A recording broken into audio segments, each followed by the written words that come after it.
New Year. Can't see new again. Over 50 people get murdered since the year start. Wow. But today I have to kind of ease the pressure a little. I really try to. Yeah, man, I remember and her husband. Yes. The late great Junior Delgado, man. Yes. Why you know, all the one the moon know them artists. It was an Italian. Yeah, all the one I think he was a Spaniard. That is how the thing go. I swear Christopher Columbus was a Spaniard. Till I come out of school, I realized, no, he's an Italian from a place named Genoa. And the thing about it, we get the opportunity to go to Genoa. Go find out exactly about him and which part him is there and all them something. And when go to Portugal, and he was part of the African trading in Portugal when the Portuguese them go take out African and carry them go to Portugal. Because not all of the African them did come across what them call the Middle Passage, you know. No, not all of it come across the Middle Passage. Some of us never set foot in a way you call the Americas, yeah. Some of us go across the Sahara, you know, that hot blazing sun. Yeah, man. Whole heap of history. And we really have to know it, you know. Yeah, man, we have to know it because them write out a whole heap of way out of history already. Whole heap of African values and behaviors and attitudes. Them wipe it out of way and put for them thing. And now we have to live like, say, we don't have no history more than slavery. Anyway, we're going to take another break and come forward because enough things, history class, history time, and show you all the connection between Europeans in Africa, Arabs in Africa, and now we say Chinese and American in Africa. I try to figure out which part of them want to colonize again. And if you don't mind sharp, I will leave for them African, we'll make it colonize again. We'll take the break and come. Seriously, I want to listen to this, you know. I want to listen to this. Because you know we always play these things for your, not only entertainment, but edification. A number of comments have objected to you using the general term the West. And they want you to be more specific because there is no monolithic bloc called the West. It is an unfair generalization. It's not my term, it's your term. I didn't come up with it, you did. You call yourselves the West. Western civilization. We all grew up hearing about how wonderful. West are you talking about exactly? Who do you mean by the West? The way you people tell the story, people like Douglas Murray or Jordan Peterson or Sam Harris or Richard Dawkins or Hitchens, Christopher Hitchens, all these types, you would think that every European on the continent participated in painting the Sistine Chapel. Everyone painting in shifts.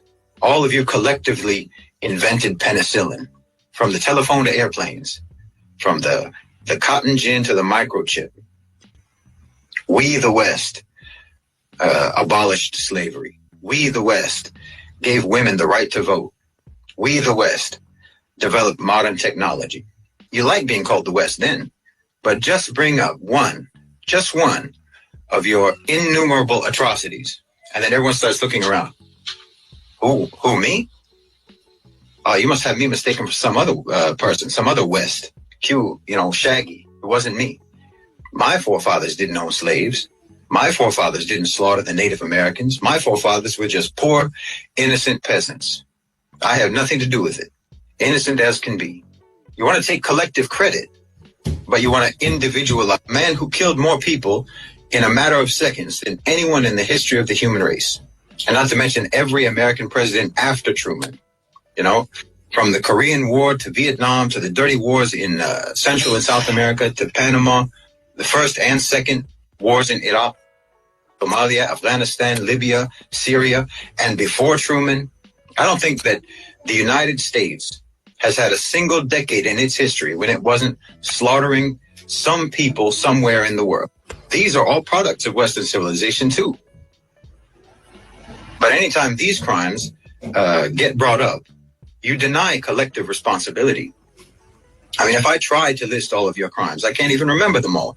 But if I try to list just the ones that I can remember, your battery will die before I can even properly get started. You've got statues of Winston Churchill, who starved millions of Bengalis and who used poison gas on the Kurds. You not only don't condemn your terrorists, you not only don't try them for war crimes as they should be tried, you re-elect them into office.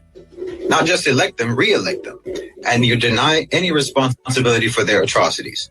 No, if you want to be called the West, when it comes to any positive achievements, then you have to accept being called the West for all the full catalog of inhuman, vicious, genocide, murder, rape, torture, bigotry, exploitation, oppression, assassinations, coups and subjugation, evil and brutality, all that your people have ever committed. That's why I always say Western civilization is a sarcastic term, because you never civilized. And, you know, we made cool stuff is not a defense. Your approach to morality is, let's not be moral, but say we are. You think that righteousness is denying the evil you do, not stopping yourselves from doing the evil. As long as you say you don't do it, or you call it something else, then somehow you're not evil when you do evil, as long as you don't admit it. It's upside down world. Every day is backwards day in the West. Bad is good, wrong is right. It's no surprise that you think that a person should be called whatever pronoun they self-identify as, because that's what you've always believed. That's what you've always done. You self-identify as virtuous, as moral, as righteous, freedom-loving, tolerant people, even though you have never been that, and no one in the world sees you as that. But still you insist that that's what we call you. You insist that we deal with you as if that's what you are. You've always believed that the whole world should participate in your self-delusion. So of course you came up with this idea that a man should be called a woman and treated as a woman if he believes that that's what he is, or a woman a man. This isn't new with you. It's always been the way you believed. It's always been the way you functioned in the world, that you believed that you had the right to defy objective reality, and that your own victims had no right to define you. No matter what, you insist on your own blamelessness.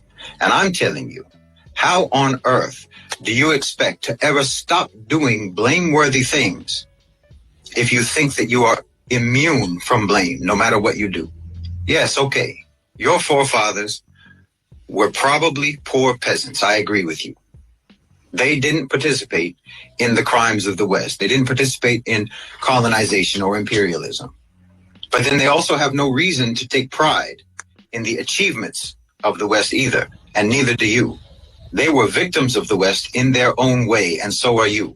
If you want to disassociate yourself from the crimes, then disassociate yourself from the achievements, and realize that you and your forefathers and your ancestors were all abandoned and betrayed and duped by propaganda about Western civilization.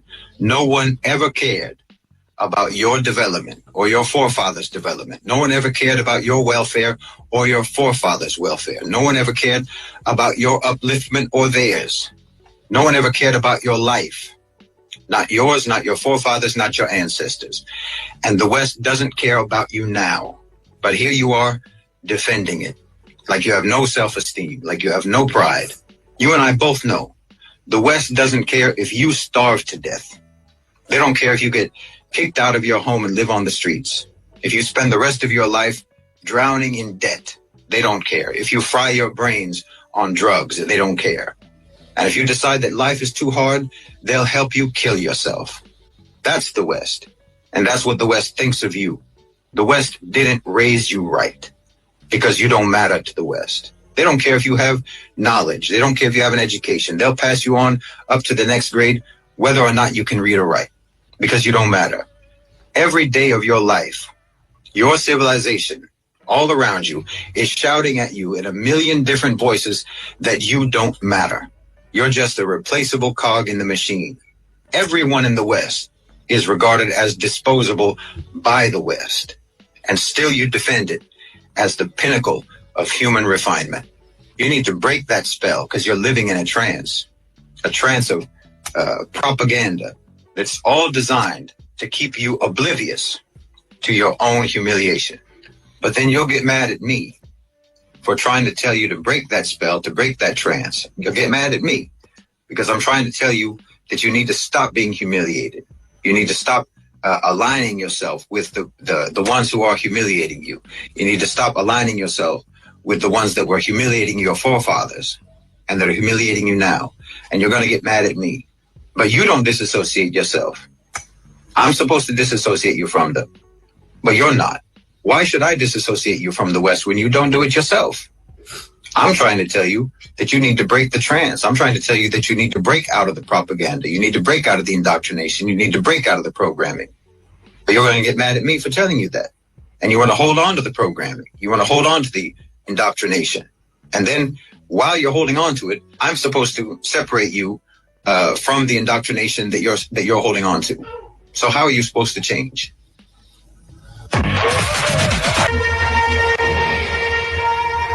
The reason the church in Rome later became the head of all the churches of the world and dominated the Middle Ages was because it joined hands with Emperor Constantine. As a result of Constantine's pro-Christian policies, many people who believed pagan gods converted to Christianity. This consolidated Constantine's political position, and there was no need for the church in Rome to refuse the converts because it was a good opportunity to secure its religious position.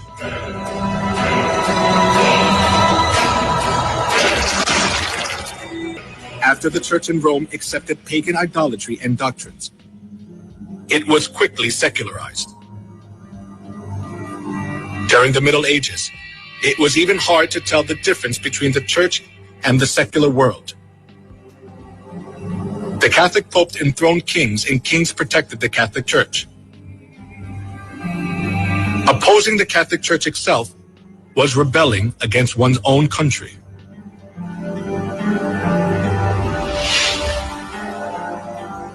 The Pope wielded an absolute power.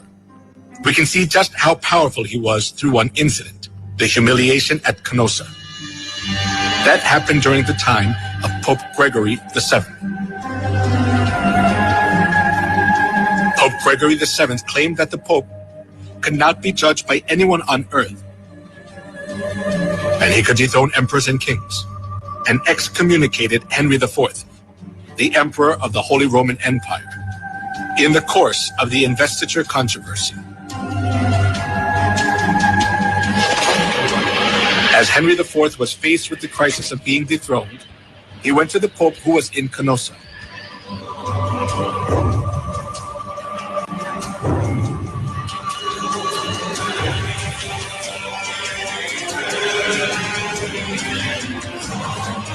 Barefoot, he knelt for 3 days in the snow outside the castle of the Pope and begged for his forgiveness. This is what is called the humiliation at Canossa incident. The Pope had so much authority that there was no one who was able to hold back the church from abusing its power anywhere in Europe.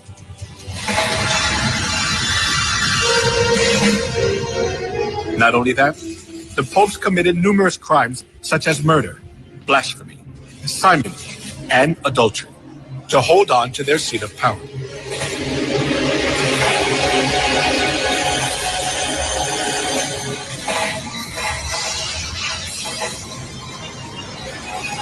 Popes.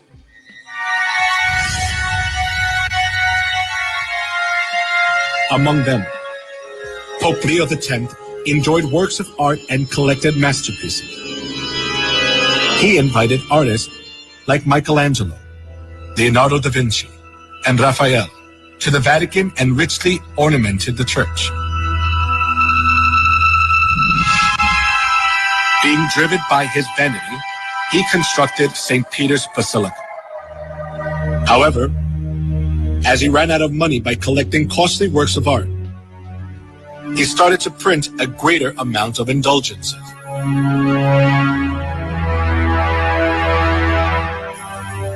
An indulgence is a certificate giving the forgiveness of sins.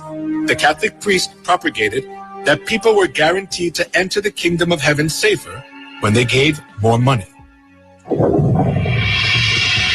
Come, see for yourselves. This is not just a simple indulgence. Even though you don't do confession, all your sins will be forgiven. Even the sins of your relatives in purgatory will vanish. Will you just leave your mother to suffer in the fire? Come here, everyone. Come. When you drop the coins in the box and it makes a clinking sound, then the souls will arise from the fiery purgatory.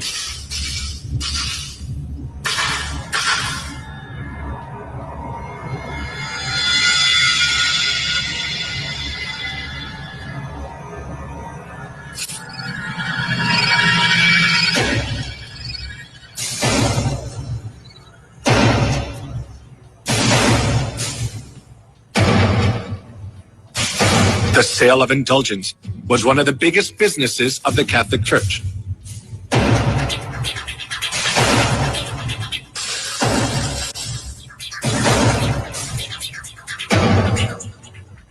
Since indulgences was a good solution for those who were seized by the fear of hell, numerous people gathered to buy the kingdom of heaven.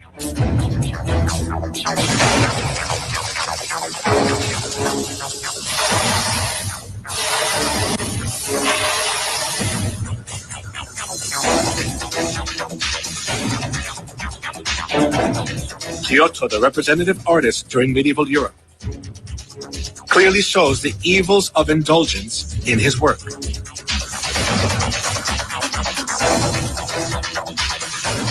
The Last Judgment. In the painting, Jesus, the judge, is in the middle and the apostles are on both sides. Heaven is shown on the right and hell is shown on the left. One thing that is worthy of notice here is the scene where souls are weighed. A man who is on his knees presents a model of the chapel to three women. The name of the man is Enrico Scorveni. He was a notorious loan shark of that time. Because loan sharking was a big sin, he could never dream of entering the kingdom of heaven. However, even though Enrico was a loan shark, he bought indulgences and paid for his sins, and proudly purchased the ticket for the kingdom of heaven.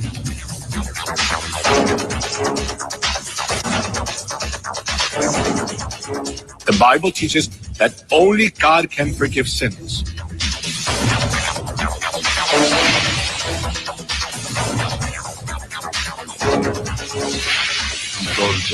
However, the Catholic Church insists that the Pope too has the authority to forgive sins. This kind of false teaching enabled them to commit fraud, the sale of indulgences. Indulgence. I want to look up that word, as it relates to the Catholic Church and how they make people pay indulgence to go to heaven. Yes. And we see it perpetuate itself right now in these churches, especially the televangelists, them. Meanwhile, them get themselves rich. Them congregations sit down in poverty, waiting to die to go to heaven. And them call it tithes now.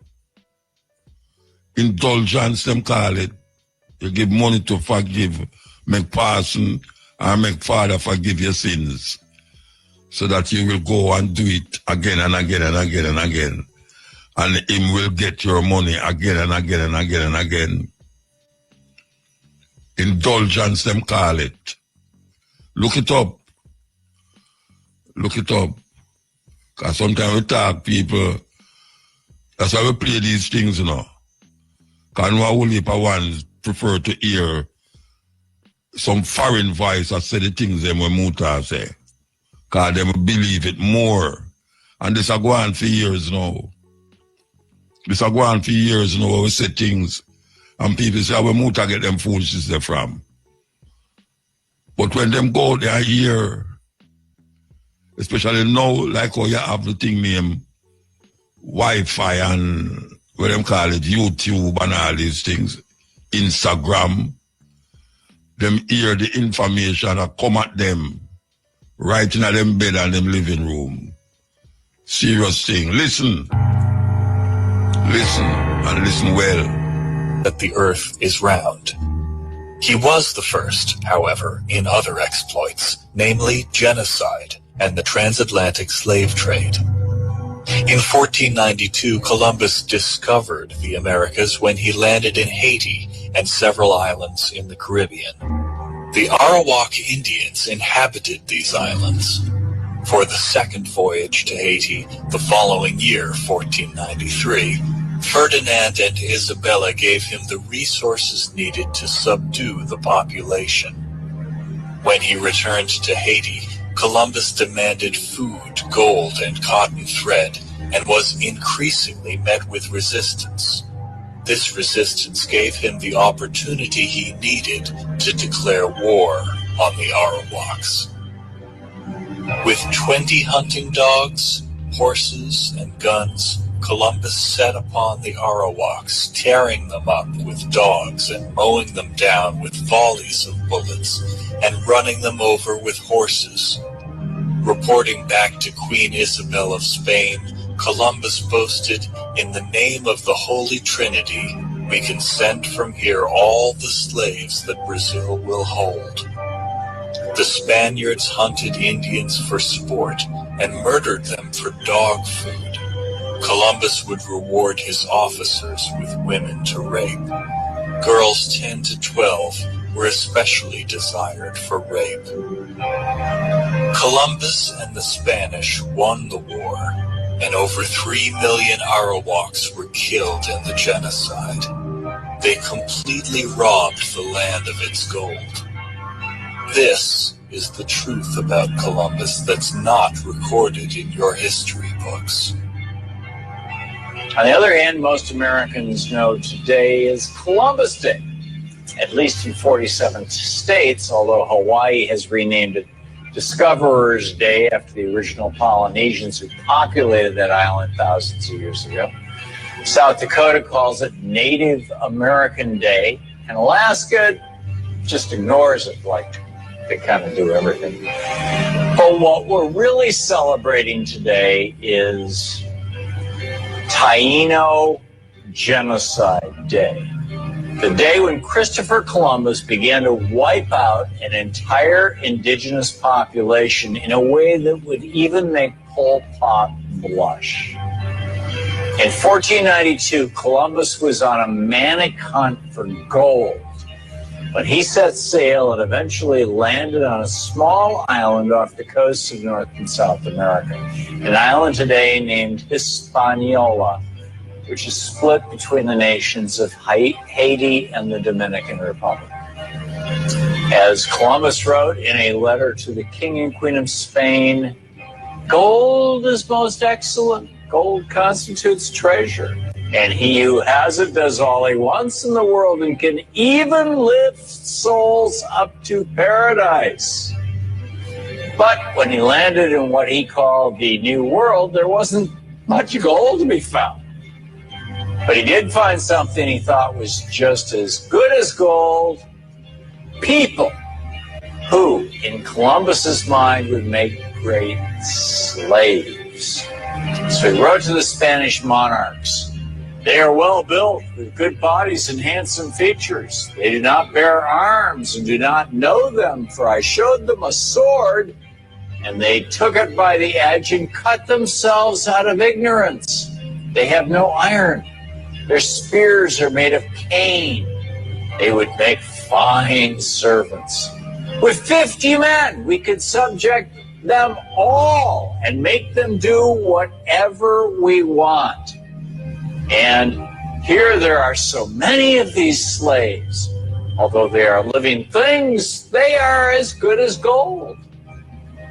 What Columbus did to the island and the tragedy he brought to the native population there has been largely erased by time, replaced by a glorified story of a bold explorer who set out to change the planet.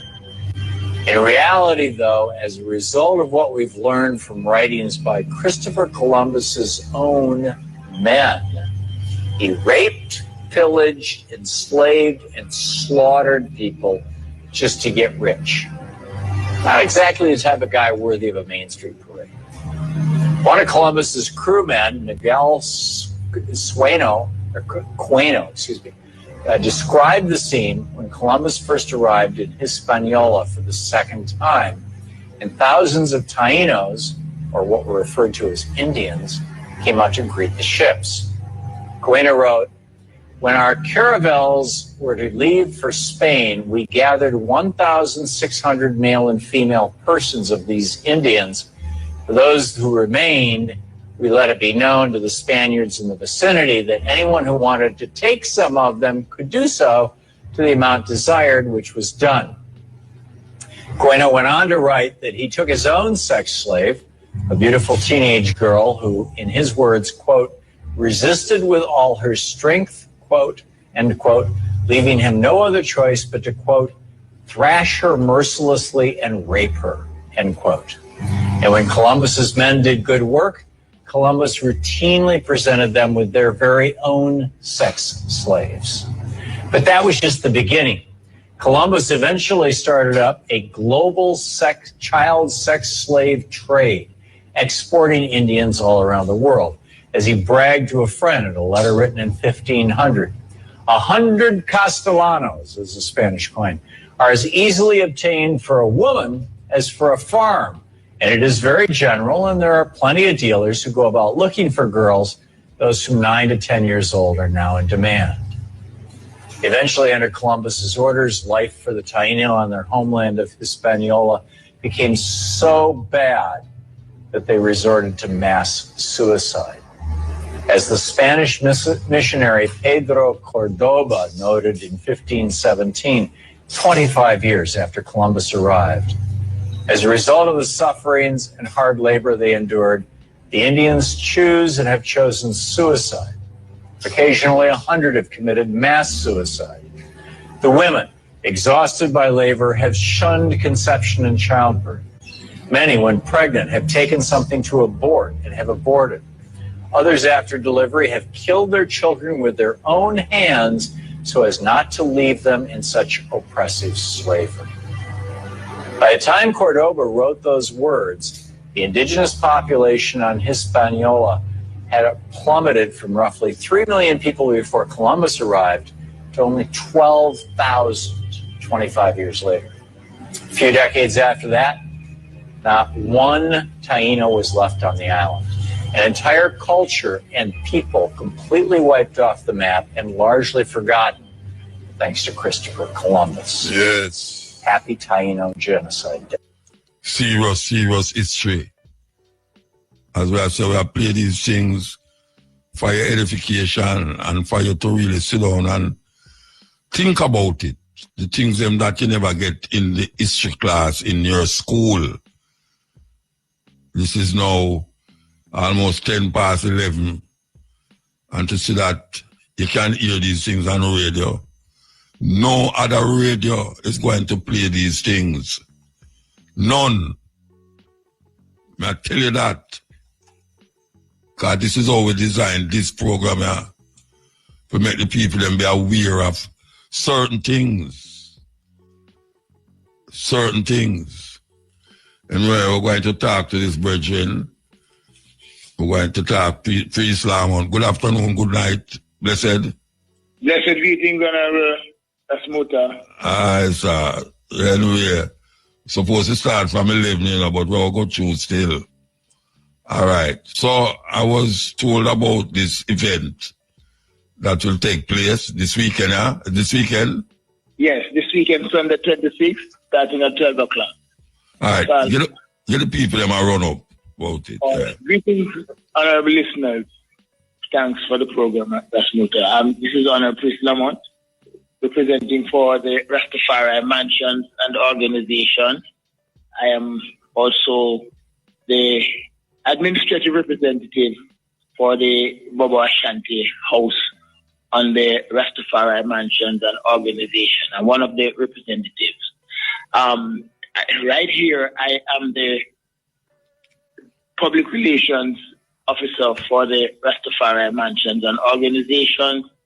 And I'm here to talk about the Harambe Hall gathering that we're going to have at Salt Marsh on the 26th of January here at House of Seba, what's so-called Little Africa, Little Ethiopia rather. And the Harambe Hall features many different aspects of the Rastafari. All right, tell people which part of the Harambe Hall there, which parish is there? It's in Trelawney at Salt Marsh and Little Ethiopia, Trelawney. And it's going to be from 12 o'clock until about 10 o'clock in the night. It features a sacramental communion section where we will display our sacrament in its various form and quality that it is produced. Ones can come and get their idol or organic sacrament and full joy, a communal moment with the Rastafari family. Rastafari is invited from all around Jamaica or anywhere you are. We will also have, we're introducing a sacramental cup competition where farmers can bring their sacrament, also other agricultural produce. There's also the farmers market that will feature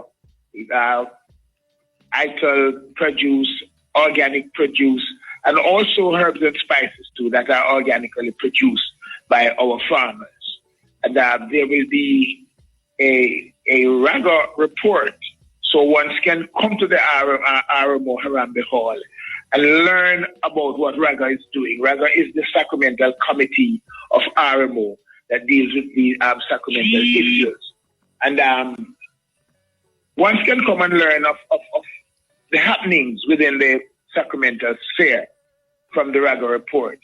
Ones are invited to come and share with the family. This is a space where all Rastafari are invited. It has no special credence. As long as you're Rastafari, you're invited to the Harambe Hall. And we are looking out for the youngsters, moving through Jamaica, hailing onto Rastafari. This is where you can come and learn something about the culture. Get yourselves, energized on the Rastafari liberty. Young brethren, young sistren, come to the Harambe Hall and get grounded with your Rastafari liberty. There'll be the advocacy committee talking about the advocating for Rastafari rights and bringing to the community what RMO has been doing and where we have reached with some of our advocation. We have a 10-point demandment that we have sent to the government. And these are demandments that are general to when it comes to Rastafari rights and some of what we are suffering and what we hope to achieve. There will be a report on gazetted success that we have made. You will hear about what is gazetted in the Jamaica Gazette concerning your Rastafari rights, and particularly as it relates to sacramental rights too.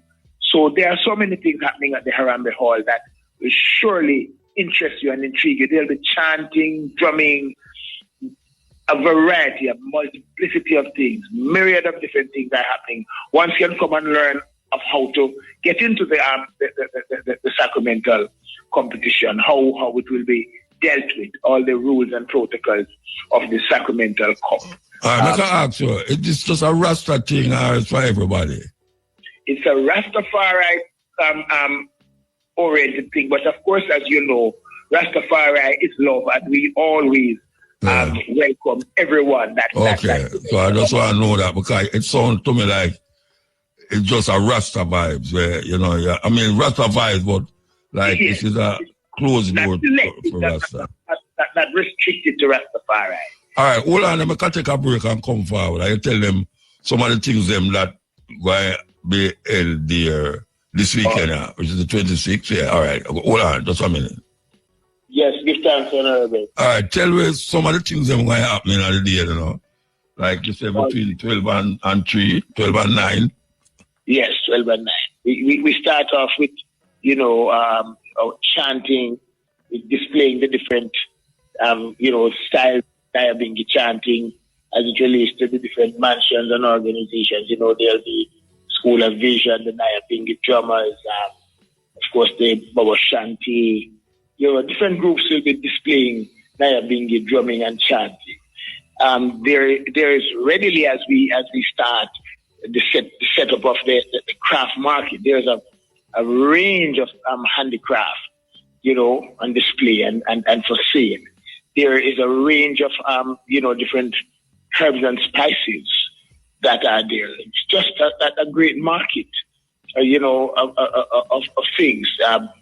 Besides that, there is the town hall reasoning, where vital issues are discussed. And this is one of the vital parts, the main part of the Harambee Hall, because it's really to put forward information and to receive information from the community, so that what we do, we know that it is, you know, a broad consensus of what Rastafari, you know, really require and would like to see happen. So that is a very integral part of the Harambee Hall. Yeah. The reasoning, yes. There is, of course, you know, the sacramental communion, where that too is integral. You know, we people will see, ones will see, as I said earlier, the different, you know, quality of the sacrament, and we will learn too that those who want to be involved in producing sacramental ganja, because when we talk about sacrament, we're really talking about our ganja, which is our sacrament. And we aim to let one get a standard procedure of operation in terms of producing the sacrament. And what do you mean? Come again.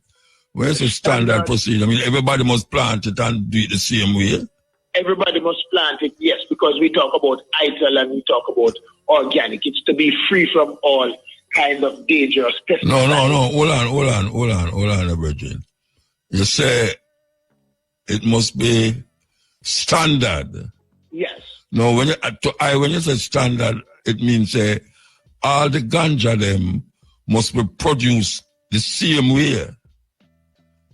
As long as you are producing within the RMO RAGA framework. And that's why we have the competition. So, you mean for the DS program, not just ganja in general? No, yes, for the program. Okay. For sacramental ganja that will be in the program. Okay, all right, okay, yeah. Yeah, man. So there's also, as I said, a RAGA report that will speak to these issues. So we are inviting, you know, ones to come and full, you know, participate in these things and learn. Yeah. There will be an advocacy report, a report from the advocacy committee, because there is something good happening with advocating for Rastafari rights, children to go to school without vaccination, children to go to school with their locks, people to go to work with their locks without being oppressed. You know, so these issues will be discussed, and ones will get information and where we have reached and where we're aiming concerning our advocacy for prevention against harassment as you move with your sacrament, you know, on your various movements. So ones will get update too on matters that have been gazetted as it relates to sacramental cultivation and events and so forth, exemption, stuff like that. Okay, so that's This Saturday? This Sunday, the 26th of January. Oh, sorry. This Sunday, yeah, the 26th of January. Salt Marsh Trelawney, Little Ethiopia, House of Sleeper. Okay, and that's from 12 to 9 p.m. 12 to 9 p.m., I think, yes.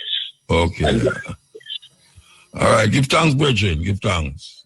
You're welcome, Honorable Prophet. Yeah, man. Yeah, yes, that is an event of different mansions of Rastafari House. RMO is presenting it. You know, I did make a call when the gathering was at, I think, Arana Williams Center the other day. I did make a call for ones-on-ones, do some clips, just like we will play upon the program, so now. Some clips, just thoughts about Rasta, philosophy of Rasta, history of Rasta, anything as it relates to Rasta, to be played on this program. Well, I don't see nobody answer me. I don't see nobody say, Muta, I have a clip I want to send to your email or so. So I still have it in mind still, and I'm still opening that door for any Rastafari group, individual who have something to say, a value, not just a settings, not just a say. We are talking about a value where, just like how you hear we are playing these clips, so we are playing now. If you can make a 5 to 10 minute clip and send it to me email, you might hear it play. And when I guarantee you say, you must get it played. But we know say we want it to be a thing where Rasta out there who do have no microphone in front of them can have a voice also on this program. Because they're not going to do it nowhere else. For no other program in Jamaica. They're going to do it.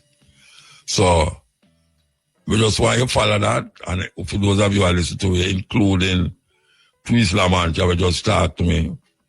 If you so desire, we'll call out to Kalamawe, when we did that function, and the sister them, who call out to Nanny, don't hear Nanny say nothing again, and one them that was in there, in the thing, I don't hear them say nothing again, but it don't mean that you never hear nothing.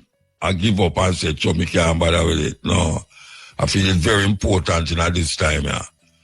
For Rasta, who do have a microphone like me in front of them, but yet have a voice. And that is what we're offering. We're offering a voice to the Rastafari community. You know, to just, yes, say the thing and do the thing.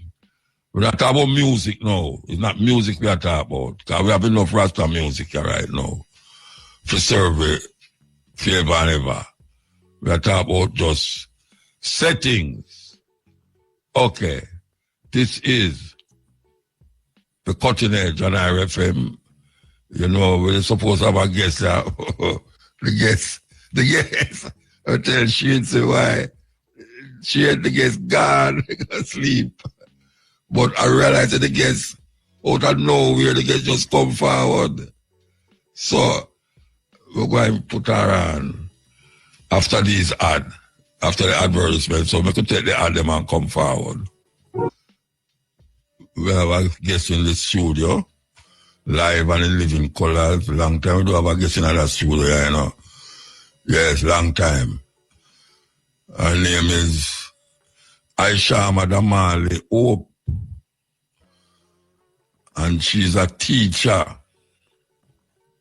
at Kingston College, and she has been a teacher in other places. Maybe she's going to tell you about it too. But the reason why she's here, she said she's on day off.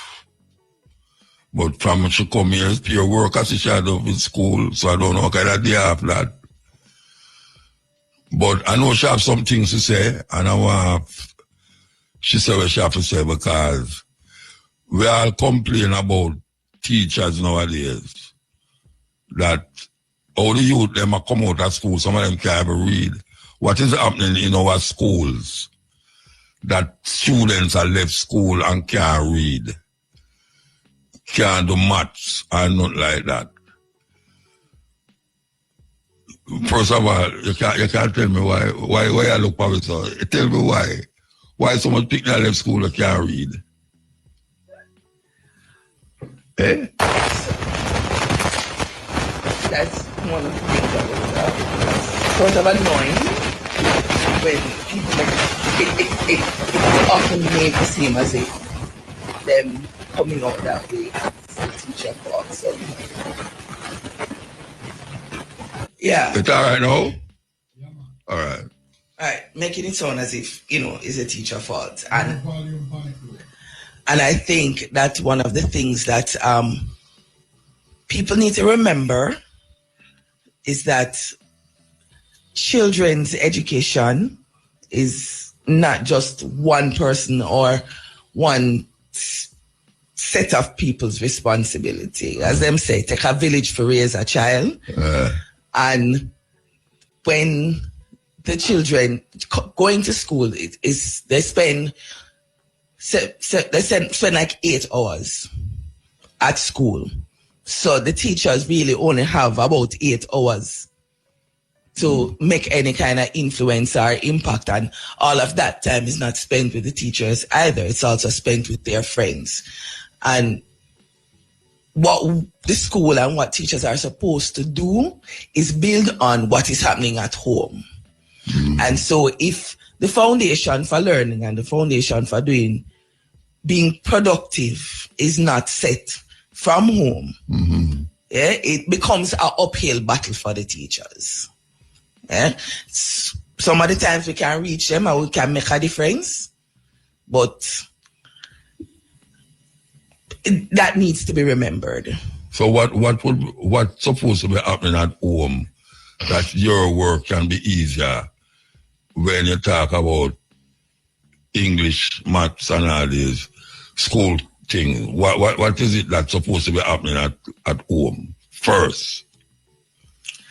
Well, first of all, the children need to have a sense that education is important.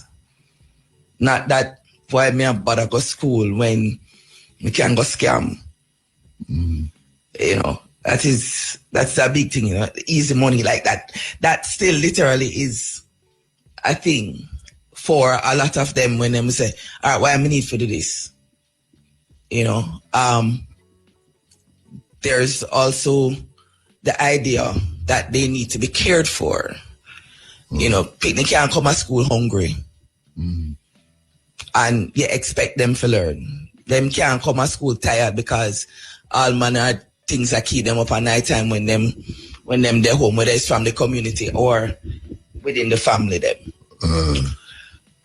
It's a whole, but it really comes down to more the attitude than anything else. So, that sense that education is important, that being instilled in them and ensuring that even if you don't understand what they're doing, even if you don't have the time, but they need to understand that this matters. All right.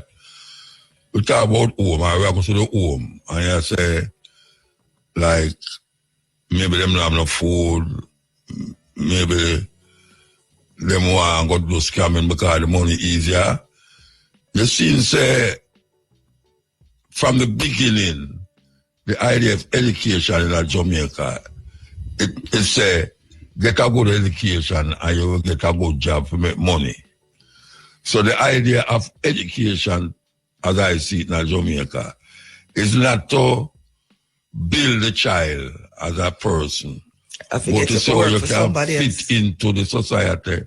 We have workplace, not even entrepreneurs, because I don't even produce entrepreneurs, it produce workers, and more of the time is servants. So you don't think it start out that way why your job so hard, and not necessarily, well, I never move the parents them from it. Yeah. But there's a deeper thing going on in the Right. society. Which is what I was saying. So it's not just one thing. Yeah. That is correct as well, because Jamaica's education system was not designed to create people who create and who own stuff. It's a one plantation with upon. Plantation they hear on, and a plantation system it basically depends. So it's like you need to grab where you can grab. Education not necessary for grab where you can grab, because you can grab it and teeth it, you can grab it and do whatever. Yeah, because it's little bit of things the mindset is like it's a little bit of things is available to you. Because there's not very many in their ideas, there's not very many things available to you, and things are important according to what the society say. You want to get a big car, you want to get a big house like master. Yeah. Like who? Like the master. Okay. Plantation. The plantation. Yeah. So that is what they're aiming for. All right. You think say all of the teachers them that teach qualified to teach that them can reach the level where you are talking about? No. That's a very short, very easy answer. No.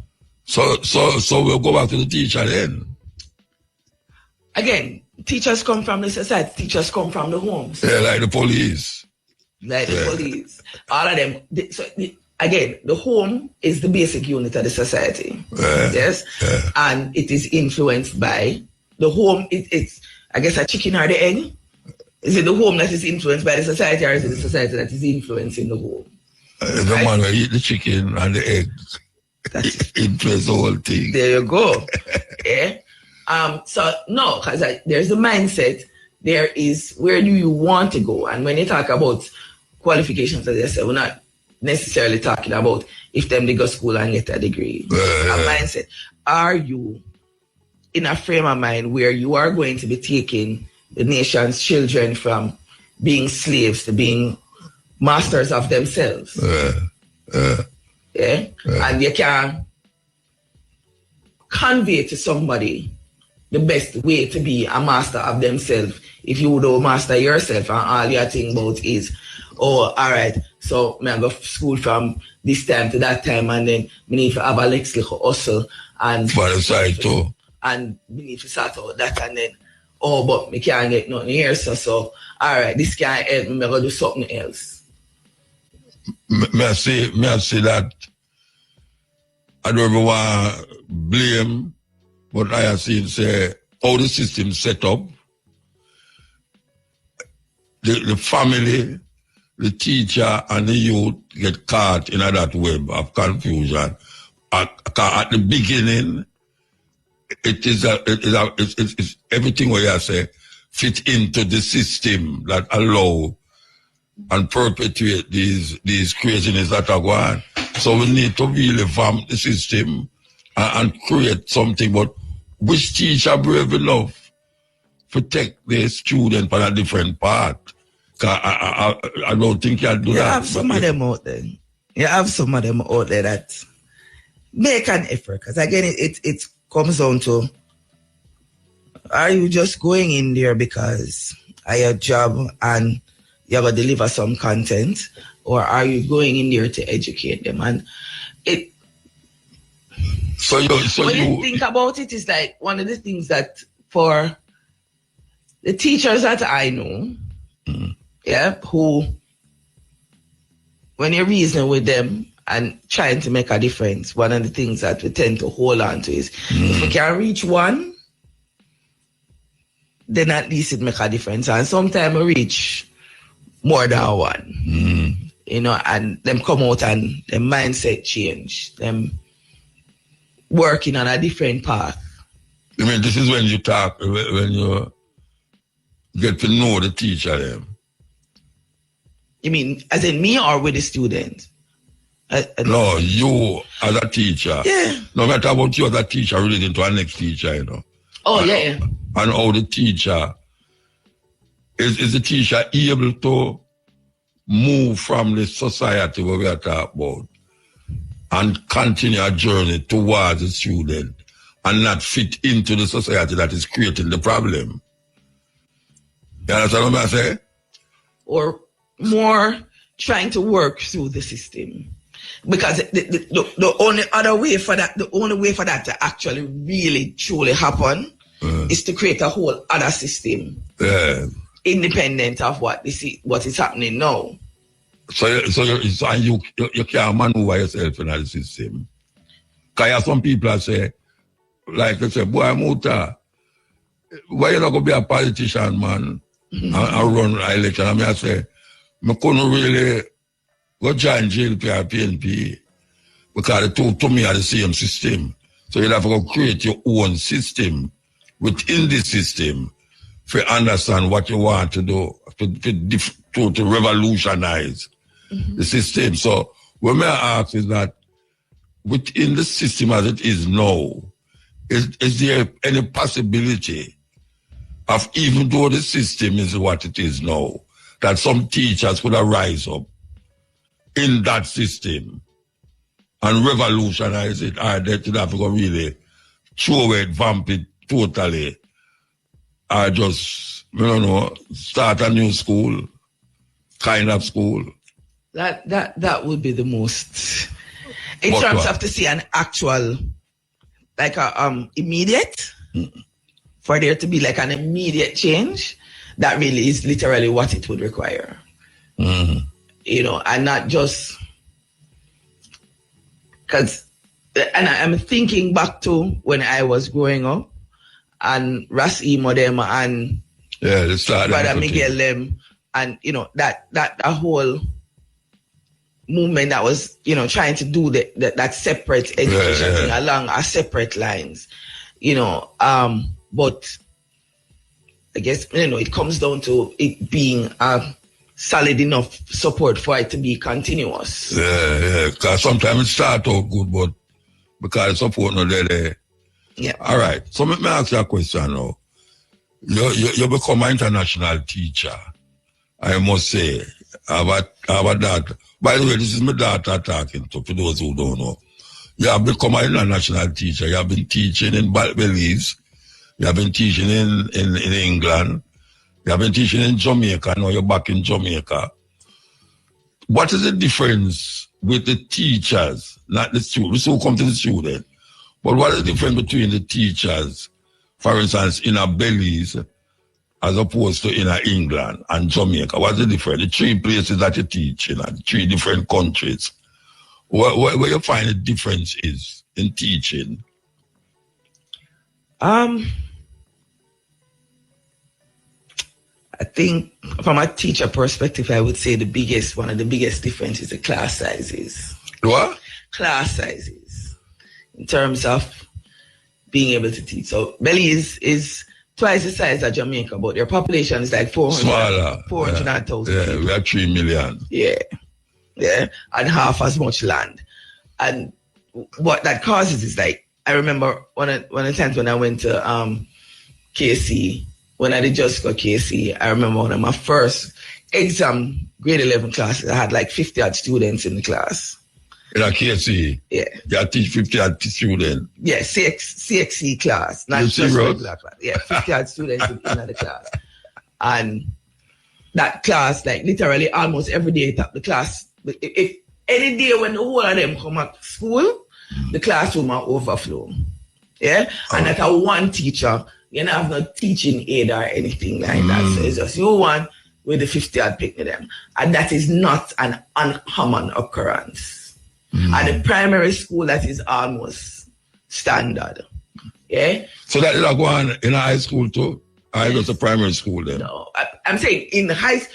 In the high school, on average, the class sizes are between, if you're like between like 35, anywhere between 35 and 45. That's how in a Jamaica. Yes, like now, the class size that when I deal with now is the smallest class, so that'll be like 40. You teach 40 people every day? Me personally, no. No. Me personally, no, and that's because of the program with KC.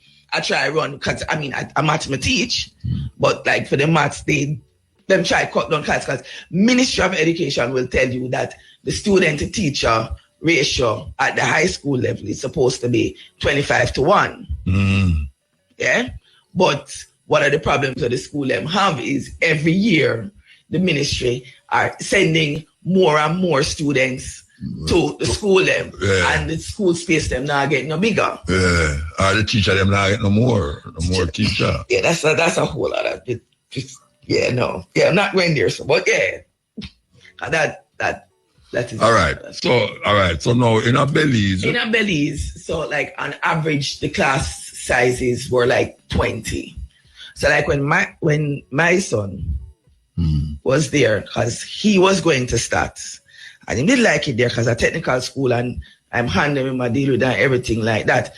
But the subjects he was doing well in was like agriculture. And them subject that him and art, and that him I get him 90s and gets everything else at like 20%, 30%. He went to Belize, and for me that was one of the biggest things then. Him go Belize and him drop in a class where I think I like about 16 or 17. Oh yeah? Students in class. Yeah? And him start top the class. Him top the class, him start the cooking, him start excelling at that, and the whole of that take off, like in grades them went up. So apart from the teaching part of it, it makes it easier for the teacher to be able to reach each of the students, not just the students, but to reach individual students. You remember them name? You remember all of them name, first and last name, as opposed to just last name. And you can remember them. It's easier to do that. It's easier to identify the issues that they're having and to be able to meet them at that level. Yeah. It poses different challenges, obviously, because that Belize is a bilingual country.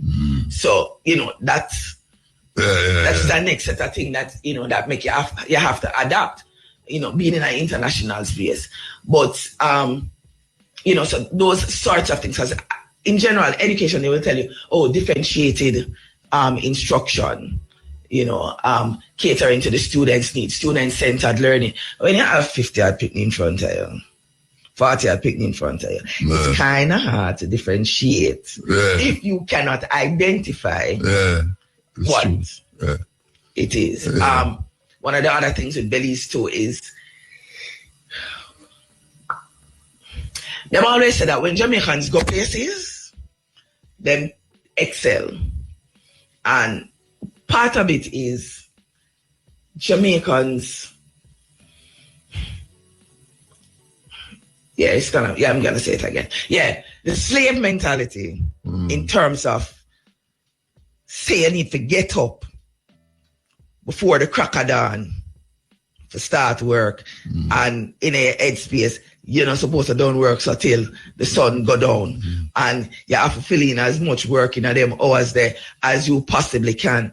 It literally translates to what Jamaicans do when they go elsewhere, where it's not as rigid and you do there's not that greater requirement for your time and your energy. Yeah. So like Belize was not a plantation state. Yeah. It was owned by the Spanish and then the British did thief it. The British thief it. They never get independence really till the 80s. But like the black community that is there, the Garifuna them, they were never slaves. Indigenous people. Yes. So them that kind of mentality, it's up there. In one aspect it's a plus, in another aspect it's not necessarily when it comes on to education and their attitude towards education. It's kind of similar. And to be honest, it was also similar in England. So when we're talking about... in England, you have the same amount of the England population going to the class. My England classes were about the same as Belize on average. Okay. But for some reason, they kept giving me big classes. So I had like 30. So like they have the seats in the... You have 30 in England? Yeah, like 2 of my classes, I had 30 students. They come back to Jamaica, they're coming back to Jamaica. But the thing with that though, is even though I had 30 in there, once they've identified that a student has learning challenges, learning difficulties or whatever, there were teaching assistants there. Okay. So I was not like the only adult in there. So like when I was teaching at Meadowbrook and I had the 2 blind students in my class, I mean, same. You must remember say a teacher at Meadowbrook too, you know. You're a traveling teacher, man. Gypsy. I mean, one did have to deal with them. When I got to England, I had a blind student in my class too. I knew how to deal with him because I had the experience of dealing with him. But like the resources that were there, you know, it was a little bit more was available, and he had a dedicated teaching assistant for him. Yeah, there were other children with disabilities. The school that I was at was one of those schools where they try not to segregate as much as possible. So when Jamaica would have School of Hope, where children with disabilities and stuff would have gone, there are not very many schools like that there, but they have different sections for them. So they try to integrate them. Yeah, I had 2 what I'm called SCN classes, that's special education need. So I had 2 classes like that. Those classes, I had like 10 students in there. Yeah, so in the class now, you have black and white student or just pure black student in the class? No, not at all. All right, so this is England or Belize we're talking about now. So, no, England was there. Oh, okay, because Belize did have them mixed with them. Multiracial. With them Spanish and them Mayan and them Garifuna and them Creole. And all of that mixed in there. So there was that. And there was, that did pose some in terms of racial issues and stuff like that occasionally. Not as great. England was like literally more of a melting pot. Like when Miss Lou did say it's in a full effect. Colonization in reverse. Jamaica colonized in reverse. But and not just Jamaica alone. Yeah. Like Nigerian. Everywhere where England did colonize. Yeah, take me from that. Indian them did it. Yeah. And them find in your class. Yeah, man. They had the Indian them them not say Indian because they were Pakistani as well, and they do make that very clear distinction. But are the same people, but are the British Asians. So they're Asians. Let's call them Asians. Yeah. All right, we're going to take a 12 o'clock break, yeah. Yes, 12 o'clock break. Brothers and sisters. I must call her international teacher, you know. She has been to different countries teaching in different places. And it kind of, to me, kind of cute because, well, the Belize situation with the Garifuna them is one of the most profound thing to me, in that the Europeans them go there, but the Garifuna them still there. And not like Jamaica where you hardly see no Arawak. Or what them call them Taino. You hardly see them, right? When you go to Belize, I actually go Belize and go upon all the pyramid them along there, with the temple them and all them something there. And then you can say Africans, distinct Africans, what we call Caribbean Africans, and mixed culture, mixed race of people. So that is one thing. Well, we know about England, where I just said, England like a melting pot of different people. So for actually get that opportunity for teach the different kind of people, what I want to ask you is this. All right, we know how Jamaicans stay in terms of the teaching. We talk about how Jamaican youth them kind of behave a certain way, more unruly and thing. And them say Jamaicans, no, who out of the 3 different places, why you find the unruly people them there? You know, it's when I'm doing my interviews, different interviews for the jobs and stuff when I go, is one of the things that I've found is literally these children are the same wherever you go, like literally they are the same in terms of you have students who misbehave, you have students who behave, you have students who with the work. You Yeah. have students who do the work. You will have students who come from homes where all them know is them talk to people anyway they want to talk to people. Yeah. And like any one of the cultures, you have the students them where mix up in a badness, Gang business. gang related badness and whatever. You will have occasionally you will hear say, oh, a student dead because of violence or whatever. Yeah, like literally in all of those, I've heard of that happening. Yeah, so it literally is that the children will operate as children, yeah, and it's literally for you to be able to reach them at the level where them there, to bring them to a higher place.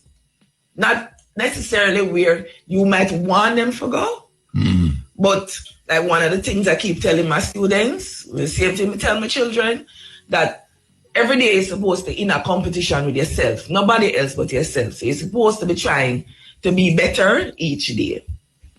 That's why I ask if you use a formula, if there's a formula you use for the different society them. Belize, England, Jamaica, I just do the same thing everywhere. Yeah, because more or less, I mean, it is the same approach. It's just the what you draw on is slightly different. Yeah, and I think what you draw upon? I draw on how my daddy grew me. Oh, your daddy grew you? So you put me like to let me hear how your daddy grew you. So I grew up international. Okay. Right. So from a very early age, I was traveling. You was touring with me all over the world. And I think one of the things that put in my head is literally, as me say, everybody in the world are just basically human beings with the same basic needs. It's just how the context in which it is. So if you're cold, as opposed to you're there on a tropical island, or you're there in a very hotter tropical continent, yet you're still a human being. You still want better for yourself. You still want better for the people around you. You still have to work towards that. And so being able to travel, it allows you a different perspective when it comes on to dealing with people. You know, people who have never left the community where them living on.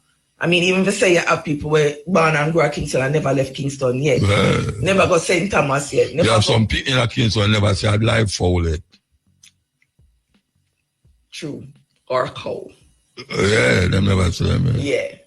So being able to expose, and reading is another thing as well. You know, reading, I like reading. So you take that off of my mother. Yes, I did actually. Yeah, you take that off of my mother. And so when you read, when you are exposed, when you get to travel, you can better empathize with different persons from different cultures. So you're not automatically skin up your face upon somebody who have on a hijab. If you see somebody I eat certain things. Or because like literally me in the class and like student them talk about them hungry or whatever, and we are talking about where I eat and we are talking about couscous and whatever. And you know, so if you're there in Jamaica, you tell somebody, well, back in even now too, you say I eat couscous, I want that perfume. Well, couscous or perfume. Yeah.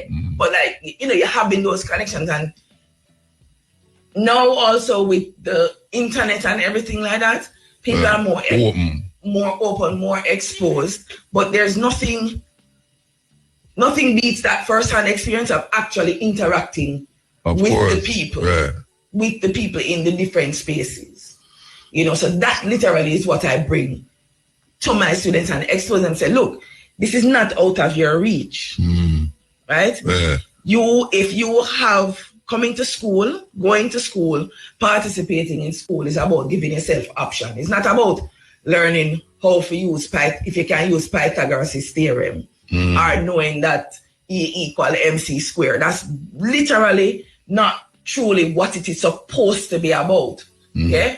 But over assessment and all of these things where pressure teacher pressure students within the classroom, it makes it difficult for them to accept and realize that it's about choices. Yeah.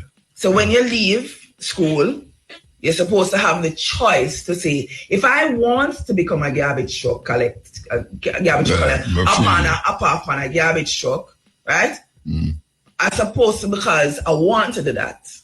Yeah? Because there's fulfillment. You can get fulfillment out of that. Yeah? But if it is that I want to own a sanitation engineering company, own the garbage truck, right? Then I'm supposed to can do that if I want. Yeah. Not because I don't want my students to end up being somewhere because that's the only option them have in a life. They're not supposed to turn a politician because are the easiest route to get a little change and then to move up and to rub up some money. These are your original people. And your skills supposed to can use your elocution skills and your thinking skills and your scheming skills, coming up with plans. It's supposed to be that you're using them to help other people, to help the people around you. And because this is one of the options that I choose. That is what it comes to. So the international thing, knowing that you can go out there. There are options out there. Leave out of Jamaica. You can go Ukraine and fix whatever is happening up there. You can end up go Russia and fix whatever is happening there. You can go America and fix what is happening there. You can stay in Jamaica and fix what is happening here. Nowadays, people we have to go stay and fix what is happening here. Beat up Papa, we are going to America. Because all people realize that, them really have to go do a thing back in America, even though them did run left it. You have to be like the army of one. Yep. You have to be like an army of one. Yep. Discipline yourself.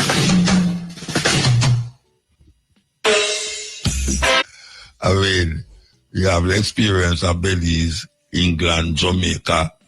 I don't know where you have to next. But that is a, given that you all toured the world already, so, in your younger days, people are wanting to know, say, this woman sitting in front of me. When I was 50. It's actually 30, but okay. What? It's actually 30, but okay. So now where you going with this?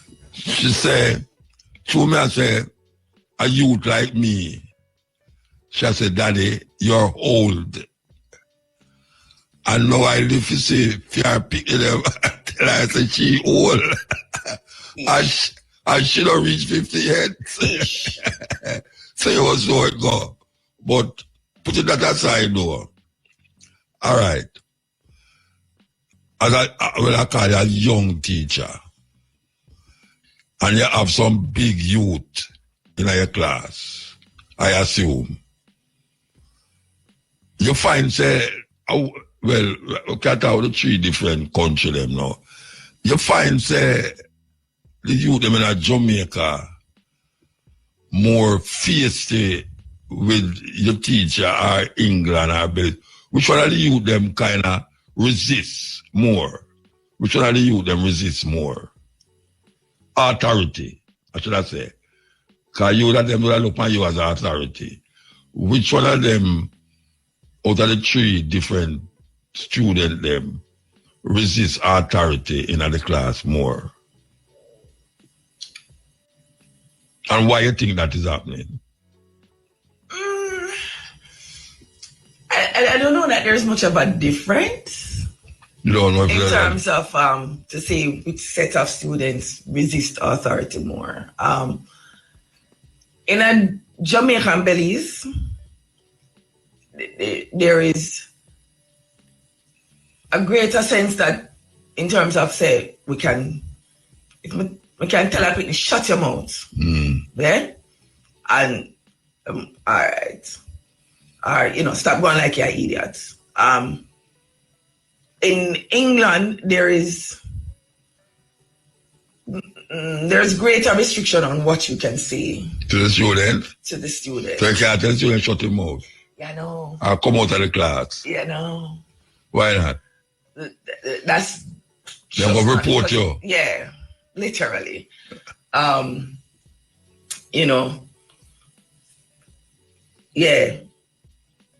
So it's more that than anything else. Like the students in England, I would say it's not, and again, because I really don't have that much of an issue with students. What was resisting authority? Is that what you said? I don't personally don't have that much of an issue. May your other teacher have this issue, but I don't really have that much of an issue when it comes on to that. And I suppose part of it comes down to how you deal with them. Well, say how you deal with them? Since treat them like people as opposed to something below you.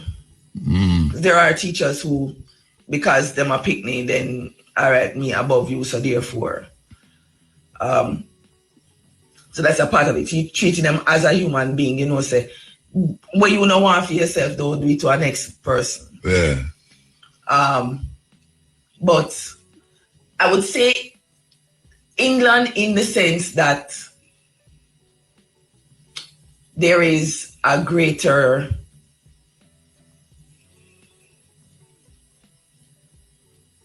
I suppose it's really not a bad thing when you look at it though, but there's a greater sense of accountability and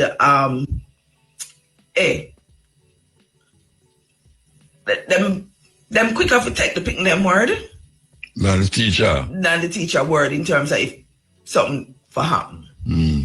And so the students there, you have some of them where them know that that's the case. And so literally you will have more instances of students saying that this happened when and them use it against the teacher. Yeah. And them know the law, they say them them will get the right. Right. But when you say in terms of, as I said, against authority, I mean, I personally don't have that much of an issue with that. So the students, them don't come from the same kind of family. No. Like broken family, as like Jamaica, like Belize, like England. Them don't have the same pity them with them family. They exist. Them need some family guidance. I don't know. Yeah, they exist. But is it like you see why I ask you that question then is that the first thing we start out with is how the family what the family have to do with how the students were acting at school. You know, and we shall say the family, sometimes the teacher, we talk about the teacher relationship with the student, and the teacher and the student relationship with the society. So what we have now is that England, as our colonial masters, the relationship, you say, is that in that part of the world, the student is more recognized on the right of way than the teacher. If the student can put up something and say, she tell me this, then would I more want to believe the teacher. In a Belize, it's like Jamaica. Right. If you talk to the student, you can't tell them to leave the class or something like that, right? All right. So we reach a stage now where the society, the teacher, or the student, or we can say the society, the student, or the teacher. Because basically what we are finding is that the society, when I say society, I mean the system will blame the teacher for not bringing up the grades of the student. Because that's what happened in Jamaica, them do. In Jamaica. Them say, boy, what kind of teacher they are them school there, Rasta? The metric is the issue. Eh? The metric is the issue. What are you using to measure whether the teacher did a good job or not? Well, I don't know how they measure it, but that is what them say. Because it's the grades them use. Literally, it's the grades them use. This is something that you hear it talk about. When they're at Teachers College, you hear them talk about it, but it is not put into actual practice, because at the end of the day, society is going to tell you that It's the numbers that count. How much money you have, how much grades you have, how much degree you have, what is the quality of your degree. And there's not much consideration for how much improvement has been made. Right? And so that is also one of the differences between, for me, with the England system and the Jamaican system. And in that, coming back this time is when I'm just seeing some attempt at looking at Since you come back. Yeah. Okay. At progress. Them talk about it, mention it, but when it come on to sharing that information in public, it is still not looking at that. Now, granted, if you go from a 70% pass rate to a 60% pass rate, obviously that is a decline. One of the things that you also need to consider is, are they under the same influences and the same impact from one cohort to the next? Yes? What you're also looking at, should be looking at, as far as I see it, is if a student come in and the student cannot read at all, which should not be the case, but it so happen that is so them coming in. And when them finish, them can finish read off a grade 2 book. It means you make an improvement. There has been learning has taken place. It may not be the level of learning where them said the student's supposed to be at, but who influenced that? Who impacted that? Is that the teacher? How? Which teacher? How is that going about? And I think that is not being recognized as much, because by and large, right, the schools where the pick them don't come in with 90% already, 90%, them done at a particular level. So yeah, you're supposed to look to see if them go down, but the improvement is what needs to be tracked. Yeah, how the teacher interact also. So the students' attitude towards learning is something that is a little bit more difficult to monitor and track, but you also want to consider that, are you influencing the student to become an independent learner? Because I'm talking about that wholly, that nobody actually ever teaches you at teacher's college how to teach independent learning. Like literally as something you have to figure out as a teacher and figure out how to impart that to your students. You know, because what you want is, like, if no teacher is there, what is the attitude in your class? If something happens and the teacher can't do that, will the students in your class settle and continue to learn? Will they independently go out and say, okay, this is what I'm supposed to be learning. What are the avenues for my learning? Right? I mean, I tell my students all the while, let YouTube be your friend. YouTube is not just for music and entertainment and whatever. Anything where you want to learn, literally you can go look on YouTube and go watch. Greater than the human brain. Yeah. As it relates to information. As it relates to a repository of information. Like literally you can go in there and access it. Yeah. And that is something that I have to teach. Well, I don't have to, but it's something that I choose to teach my students. How to use a YouTube video to learn. It's not just sit down and watch. Oh, you do that? That's beautiful. Because I always said it's on the program. What? The same thing that the iPhone and the computer, the memory in there is more than what a human being can.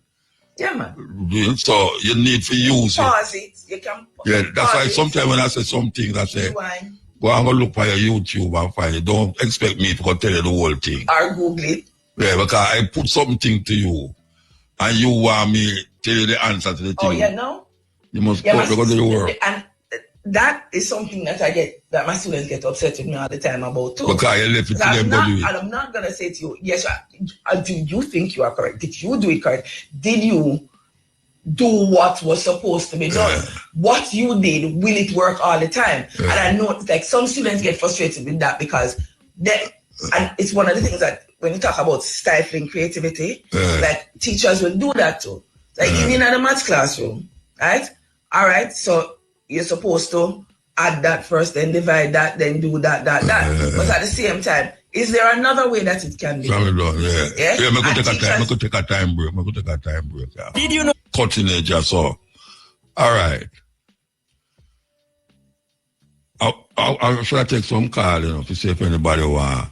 All right, Muta. Yeah. Yeah, so, say, I kind of want to jump into the argument a little bit and see if I can say two things in regard to all that we are talking about with Aishi.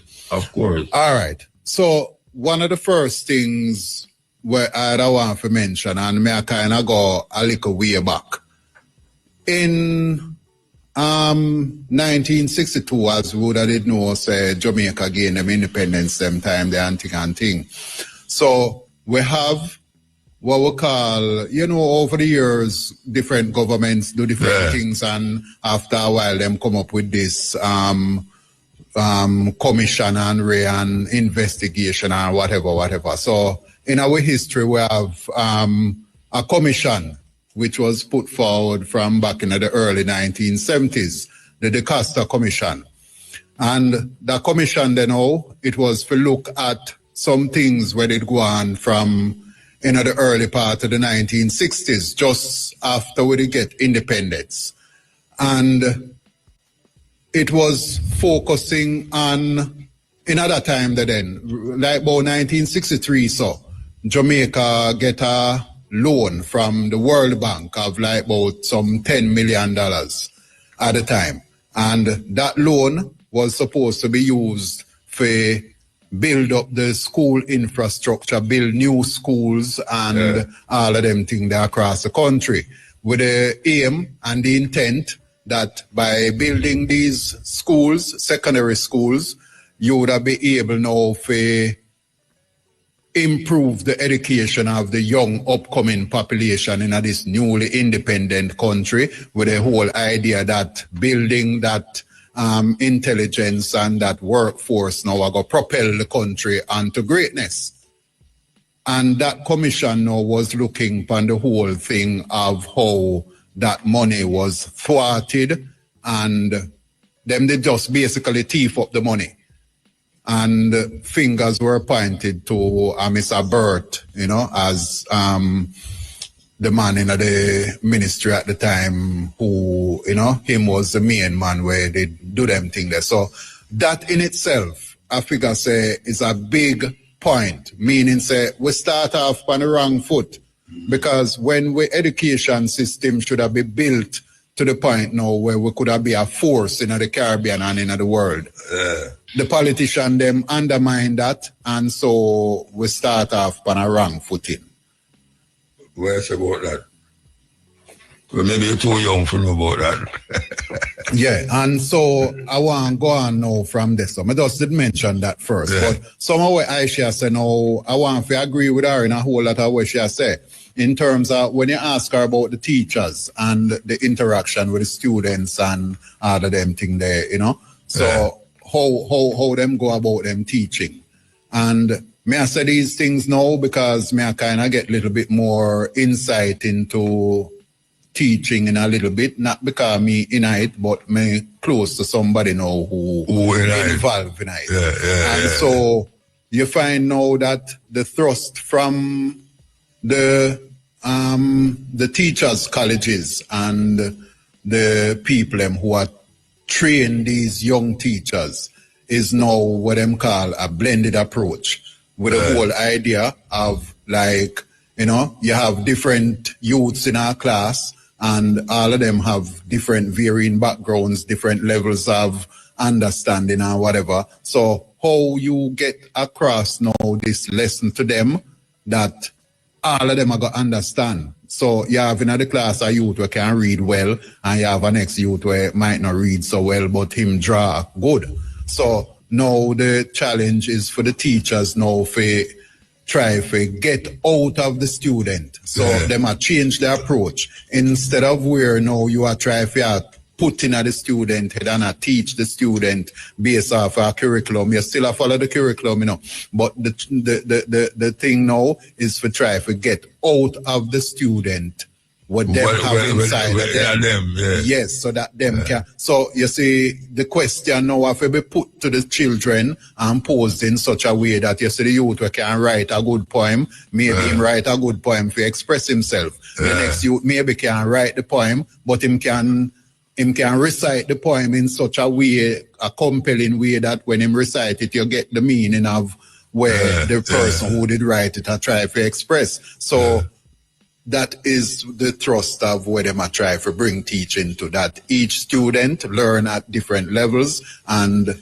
express themselves in a different levels. Just like what Aishida say, you know, in terms of like, you have the student know where like some student are go in the field of, say, the example we should use like for the garbage truck and thing. You might have a student where him good at own the garbage truck. Yeah, and then you have the other student now who want to get into the business aspect of it for own the garbage truck, you know. So you bring out the different aspects out of the students them. But one of the issues with that, because this differentiated instruction is not new coming out of teachers' colleges. Yeah. Yeah, it's not anything new coming out of instruction and instructional design and stuff like that. One of the main issues that I have with it, and from the moment I went to teachers' college, it is something that I questioned and push back on, is that you can't tell the teachers or instruct the teachers that they are to teach differentiated instructions, teach differently, but yet still, when you're going to assess the students, all of them are going to be assessed the same way. And what they call it is alternative methods of assessment. And the reality of the situation is that education system anywhere, there is not a great emphasis on testing in alternative ways. There's this meme that one standard picture that test. you will see where yes. you're gonna get a test, and the test is that you need to be able to climb the tree, and you have an elephant, you have a monkey, you have a fish in a bowl, right? And that is part of with the whole system thing. Systematically, you can't be saying that yes, we acknowledge that there are students who learn by doing, and there are students who learn by this, but then if a teacher is trying to do alternative assessment, they're still being told that no, them can't do that. No, because the students still at the end of the day, the benchmark what they're going to use in Jamaica is CXC. In England is GCSE. Them still are going to do the same exam. Yes? And yes, they do make facilitations for students who need extra time but who need a scribe or whatever. But like, you can't look on a student, an art student, for example, who doing a bio paper, and the instruction is to draw a skeleton. And when the student go draw the skeleton draw, labeled accurately and everything. But the child drew the skeleton in motion, like the skeleton was dancing, right? So it never the same stiff one like that. I ever tell the picnic, say them have to do it over, right? That whole aspect of it is like literally still a challenge. And the time also, when the Jamaican schools are, by and large, the students are over-assessed. Okay? Like them get tests during class, them get tests thing there, them get tests in the middle of the term, them get tests at the end of the term, and it's not just that you're saying, okay, you're testing them as purely formative to see what they have learned to fix it. You literally don't have the time to fix it. You literally don't have the time to fix it as a whole. You have to put things in place to try for hope say them learn how to learn independently. That once them get this number grade, there's not much opportunity to change the grade within the same thing. Because at the end of the year, they're going to get a grade where say them GPA at 2 point odd, because at the beginning of the school year, them that go through where they go on or them yarn and them couldn't get for study, them couldn't get for come to school pan time, and them that fear duck out, or them that fear try to go from yard to yard. And so them grades in the first term, there was like in the 20s. And not because them can't learn, but then that's going to affect whatever else them want to do. And nobody now going to ask what were the factors that caused the student to do that. Yeah, the teacher might ask, everybody administration might ask. Maybe the guidance counselor, if the guidance counselor catch up on it, might ask, but society now go ask. Society now take into consideration. Very good point. Yes, man. And like inspector just come on my school, yeah, and because I'm responsible for the data down there, and we're looking at tracking the students in there. And literally, when you're looking on the set we graduate last year, 2024, then in the middle of the pandemic, at the online class, now I get figure class, now I get figure school. And I think when the government is talking about how the pass rate drop, the national average pass rate drop, I think for maths must drop down to 16 or 18% or something like that. Yeah?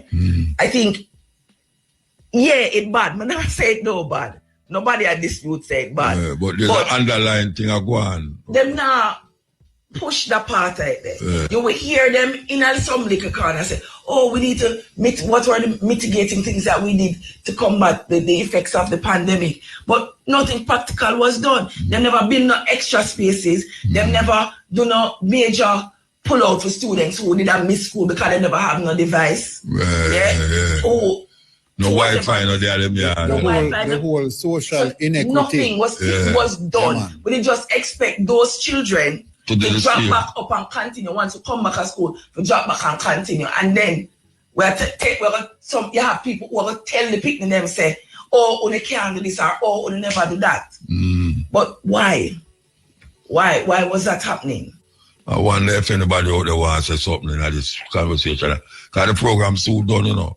So if you have anything to say. All right. So I just make one more point before we start taking the call them Muta. So just as we mentioning that here now and where Aisha talk about Aisha, my and as me I say, and as me I say about like the whole social inequity and all of them things So part of that now too have to do with the schools them and areas where schools there and all of that because it was mentioned before, like you have the school them now who are top school them and all these things and them do and them students are do well and you find that these are the schools now where have great past student associations associated with them. Traditional school them schools. But then you have the other schools them now where they in a certain areas when I get the support as much as them should. And so you find that for them students and the environment where the for them students are come from now lend to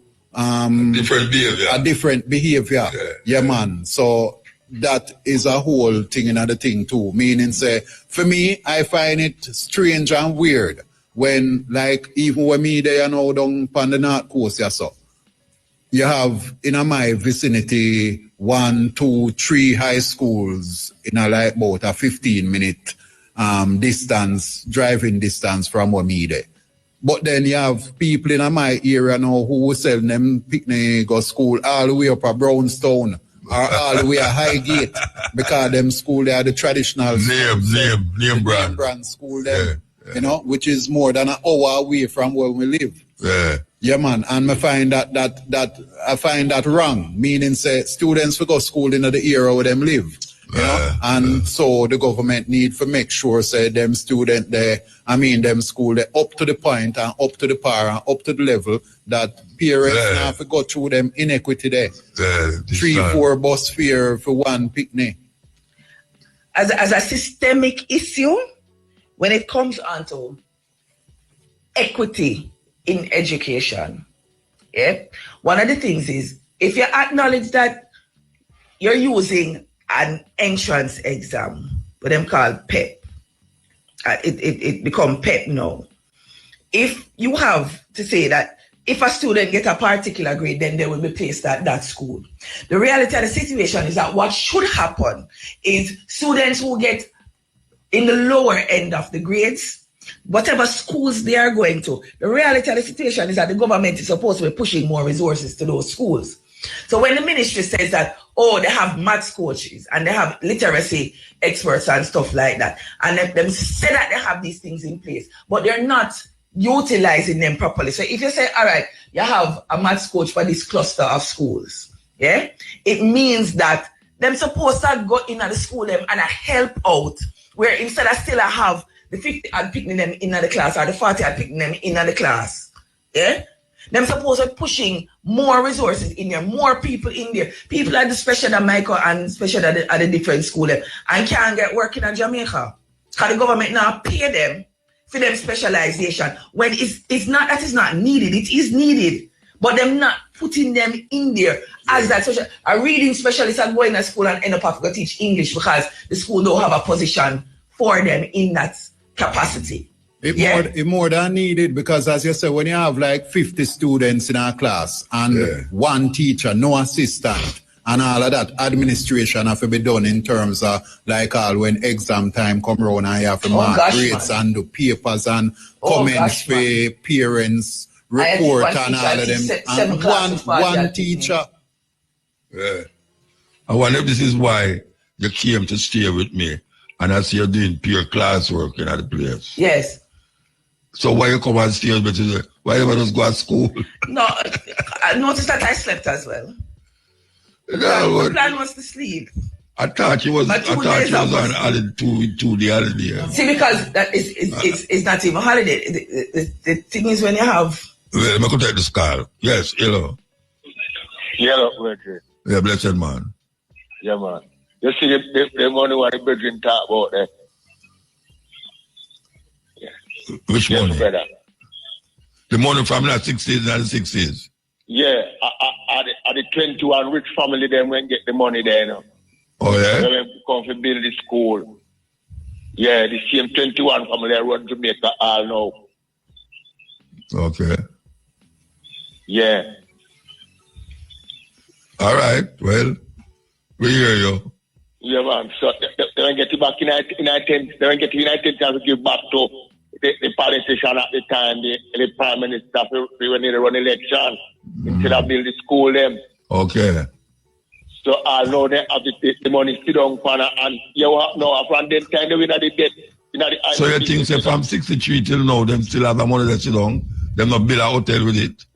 Them build more hotel with that, man. Okay, well, them not sit down with it then. Yeah, at the same thing where we in that debt problem, you know, because the money never pay back, you know. Not even the interest in the pay money. Yeah. Yeah, all right, sir. Yeah, man, give thanks. Yeah. And you want no, I see someone talk about Marcus, but we'll call it for tomorrow program. Yeah, we now work with that today. We have something to deal with that tomorrow. Yeah. Our person will talk about that tomorrow, all right? Yeah, so tomorrow, like I said, I said that program is a different program, so tomorrow definitely. All right, all right, give thanks, Virgin. We'd like this, we'd like that. In the name of the King Emperor, Selassie the First, you don't know, you run all things. Blessed man. Now, here I was, you know, $3 trillion. The doctor, where they are the Minister of Finance, the doctor, where they are the Minister of Education, upon the whole cost of the matter. Education is one of the most money we're missing. Health department money we're missing. That's the budget with them. No, gone, but it can't be. $3 trillion. Oh, yeah, $3 trillion. And that may I tell you, say. Yeah, man, and them say. No, and them say, them admit it. Then that may I tell you, so I go on, you know, see the people in the street, where I go on, them start put the things them together, the equation together, and so it work. Sociological factors in Jamaica is the environment is not conducive to good learning. You see me, I say, so the youth, them not really structure their mind because them have too much other things that go on around factors where I distract the brain from doing. So the government, again, the doctor, them, we are run the place to wake up to what go on. You know, see, Andrew and the crew, all of them, Dr. Chang, all of them to wake up and see what go on and take the people in seriously. Because we can't afford this what go on, you know, because when they matter about 37% for certain subject matter, maximum say they are 37% or whatever it did. We not go low that. We not go low that. Like me tell you otherwise, so Rastafari come to liberate the people, you know. That are the original Naya being the order Rastafari, you know, liberation movement, you know. So we have to stay up on the conquest of this, you know. So we want the people to know that. Doctors in the government order pull up on the bootstraps and get the thing right. All right, sir. Tell them right. Give thanks, bless them. Yes, sir. Yeah, man. Give thanks. Yeah. One of the things that I've said it before, I I have said it before, that in terms of taking accountability, politicians taking accountability, I feel like there's small things that can be done. Because most politicians don't use them salary.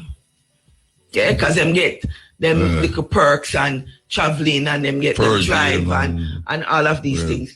And literally, one very easy solution, because them have consolidated fund, which is crazy. Because education tax don't used to pay for education. Right?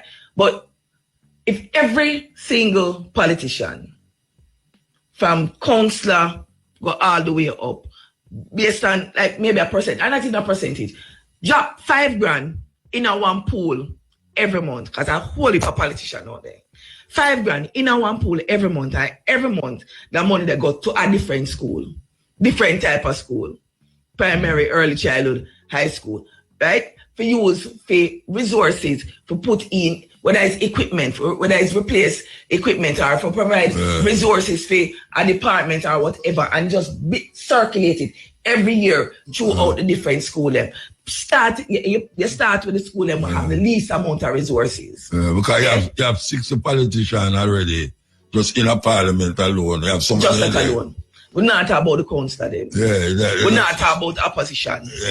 Right? Like literally, put a $5,000 in a one pool. Like, you know, say the only thing that is going to go do is go to a school. They say, join that school, it got to that. It would have helped. And next thing, Marcus Garvey said that politicians should be paid adequately enough so that if them abuse the public trust, they must put is that their sentence. They must stone them to death. Literally. And them wife too. I'm literally feel like if them did understand, if that was like a system where they get put in place, if them just listen to Marcus Garvey and put that system there in place, I feel like the whole thing would have so much better. Because the fact of the matter is, people who are got in there, not for serve the people, who for make sure that the people them all right. If those were the people who were going in there, the system would have been better. I'm not saying that have people who go in there with the intention too. But me can't see how somebody can go in politics in Jamaica under the current system and don't get corrupt. According to one politician to our next one, them going there for full then cry. Or something. Yeah, but literally there is no accountability. None. In the whole system there in terms of what's supposed to happen. I mean, like, you can get charged with corruption and then you go back to the school and you expect, say, you forget all of the pay. And them have to pay you. Like, some of them say them in what them call it, house arrest, but them have all the things them where they did before them, them was teacher. It's a terrible thing. It's a terrible thing. But we know which part. Yes, EL. Yeah, Mota. Yeah, blessed man. Yeah, man, Rastafari. I'm blessed up to the old man. She name Aishama. Our next politician say, there's a feature say, power corrupt and absolute power. Power corrupt, absolutely. Yeah.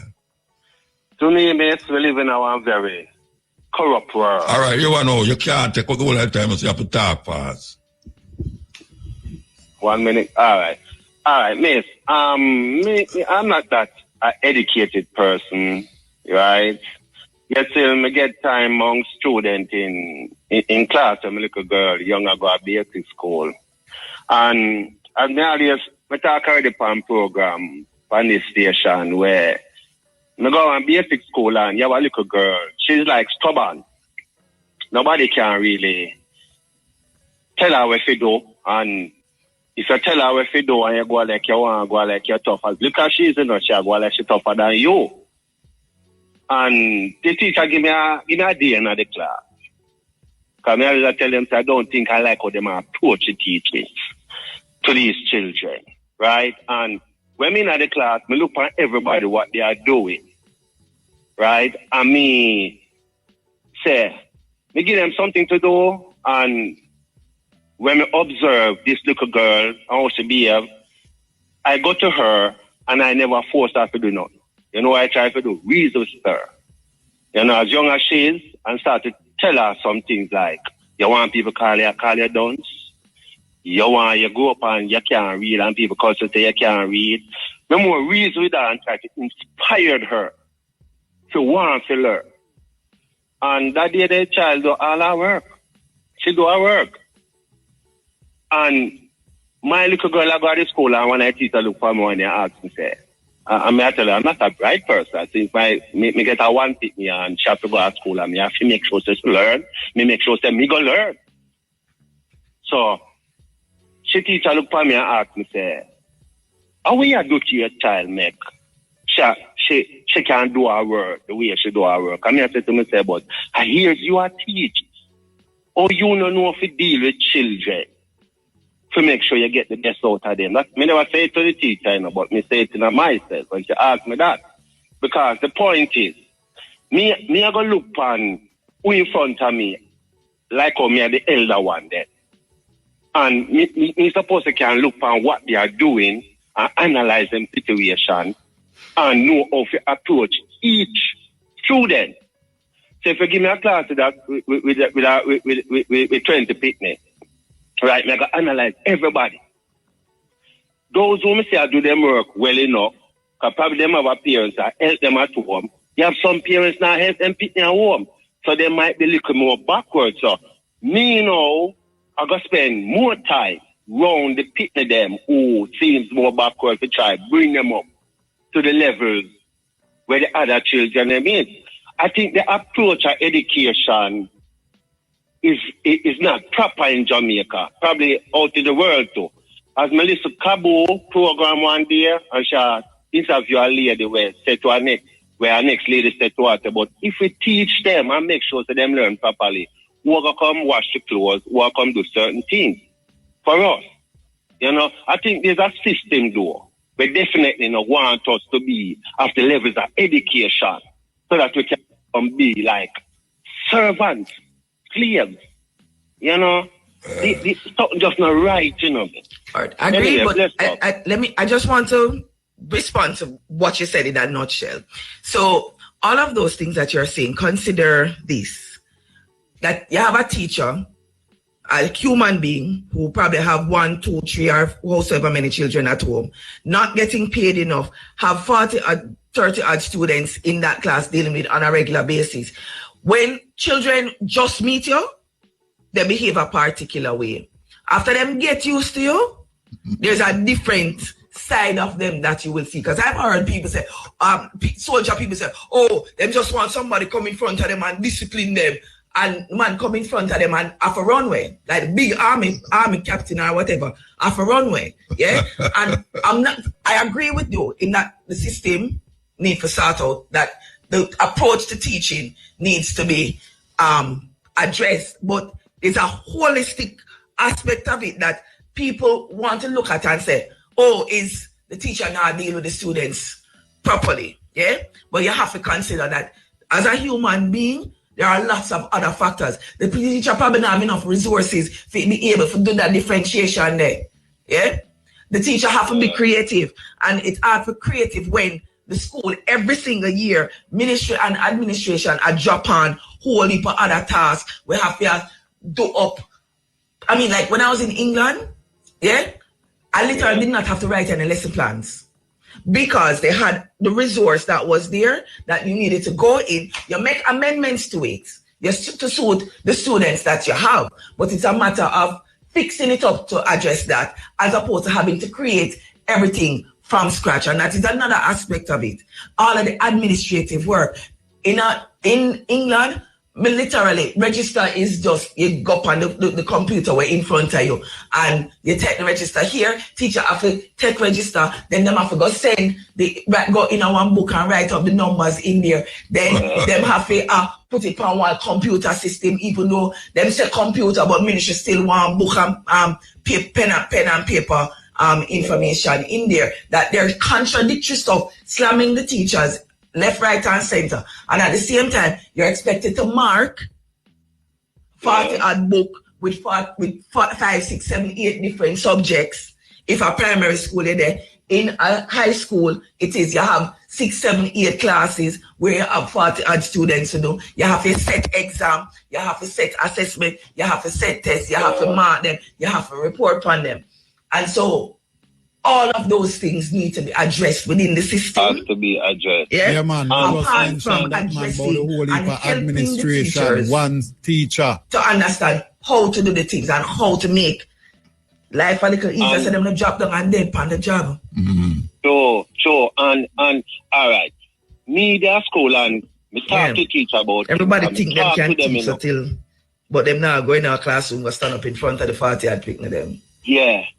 Me talk to the teacher them about these things, you know. When my little girl go especially at primary school.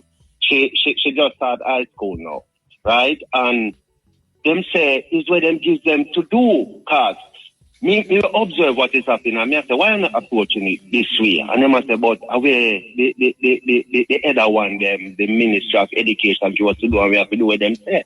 You know? And me say, but some approach just now make no sense, but I always say to myself, all right, the teacher them more grown up and have more experience. So why are they not come together, reason amongst themselves and bring it with a force to those above them?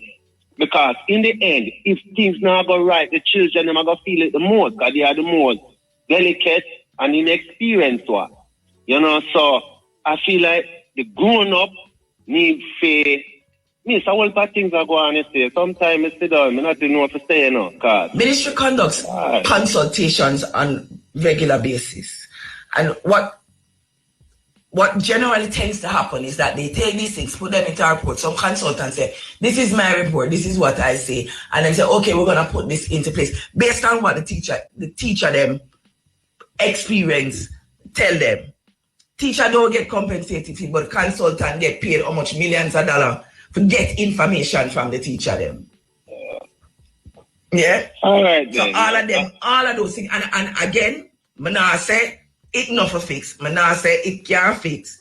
I'm saying the system is set like that. And as I said, the experienced teacher them have to take care of them family and them cut and gone for it. All right, Virgin, give thanks, yeah? Yes, sir. Mankind have great history, you know, where we can look back on, you know, and learn. But something happened with something about mankind is like instead of them improve, it's like them. Them are regress. You know? Yeah. All right. Yeah, rapper move. Give thanks, yeah? All right.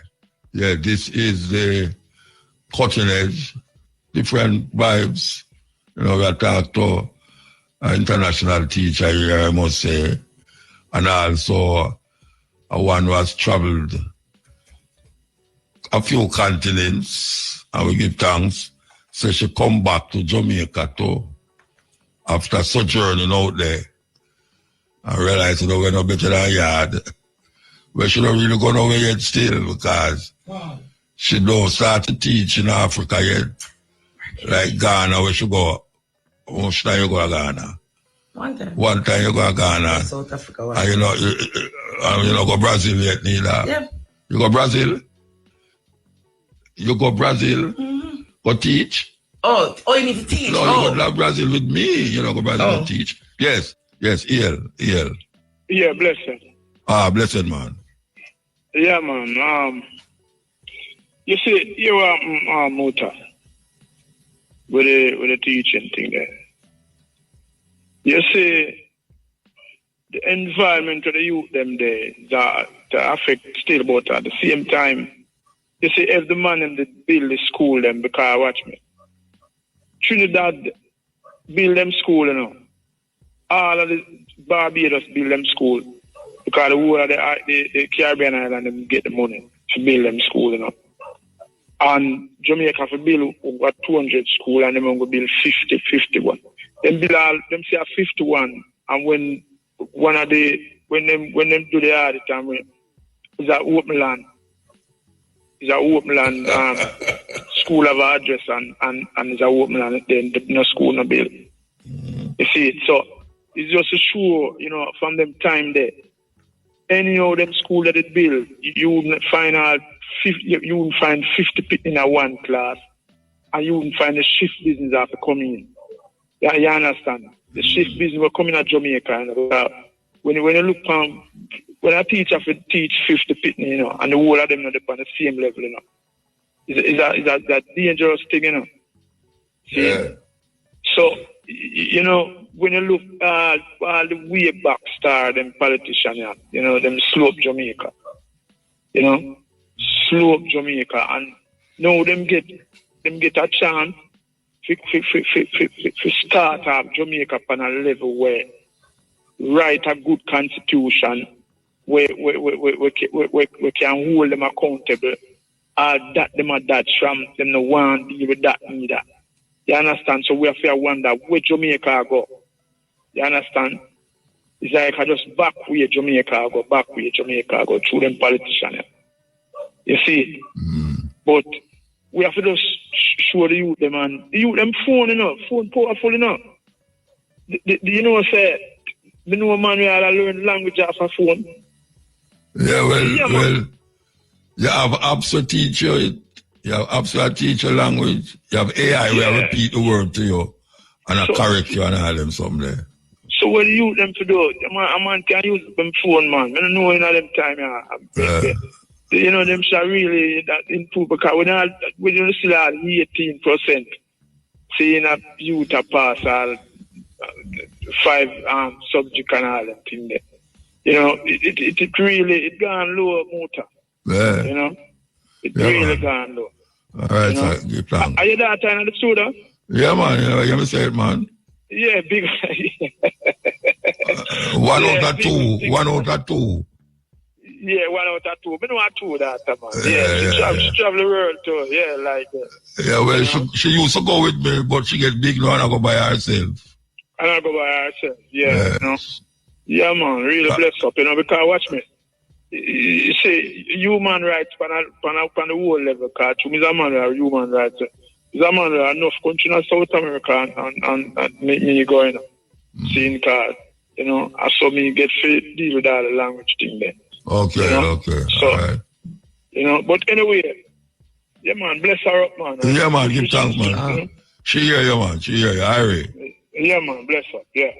Yes, we there with you. Okay. Play the little tune until the break. The man drop off, all right. Yeah, man. Yeah. Listen, even before our teacher, Marcus Garvey Jr., was the 7th President General of the UNI and ACS in 1992. From in the 1960s, he and his mother, another Pan-Africanist, have always said that the only thing acceptable to Pan-Africanists for Marcus Garvey is exoneration. Because no, hold on. We got to talk to our guests inside of the studio about education, you know. What you going to talk about is what we're going to talk about tomorrow. You know what we're going to talk about? A bit about education. Yeah, we're going to talk about education and because we don't really want to talk about what we're going to talk about tomorrow. All right, well, hear this. Listen to me.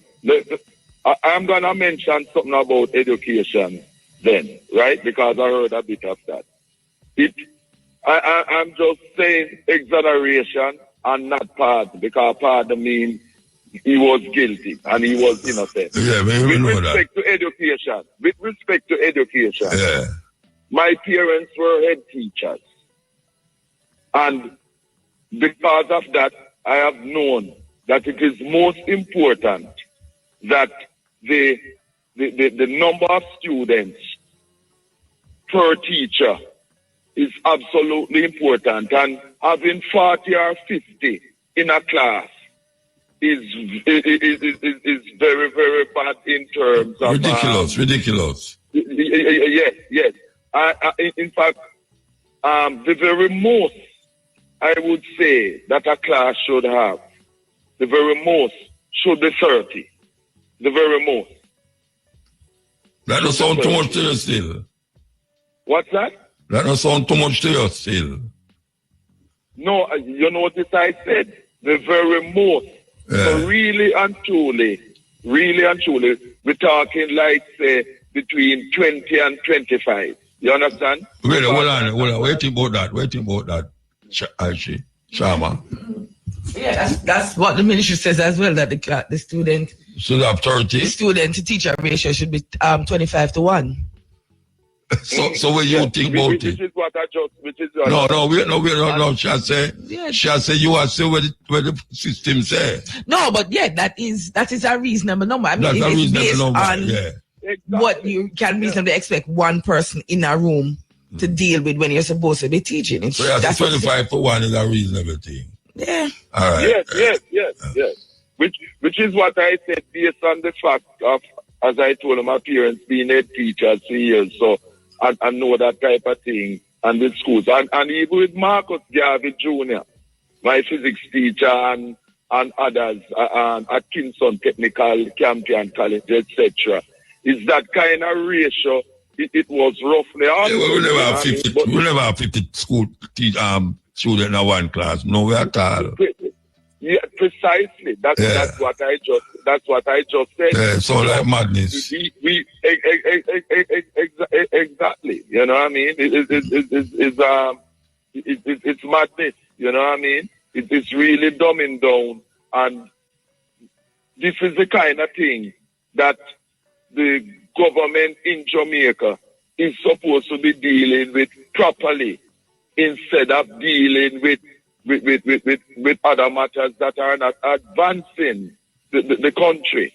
Because as we know, the youths are the future of any country.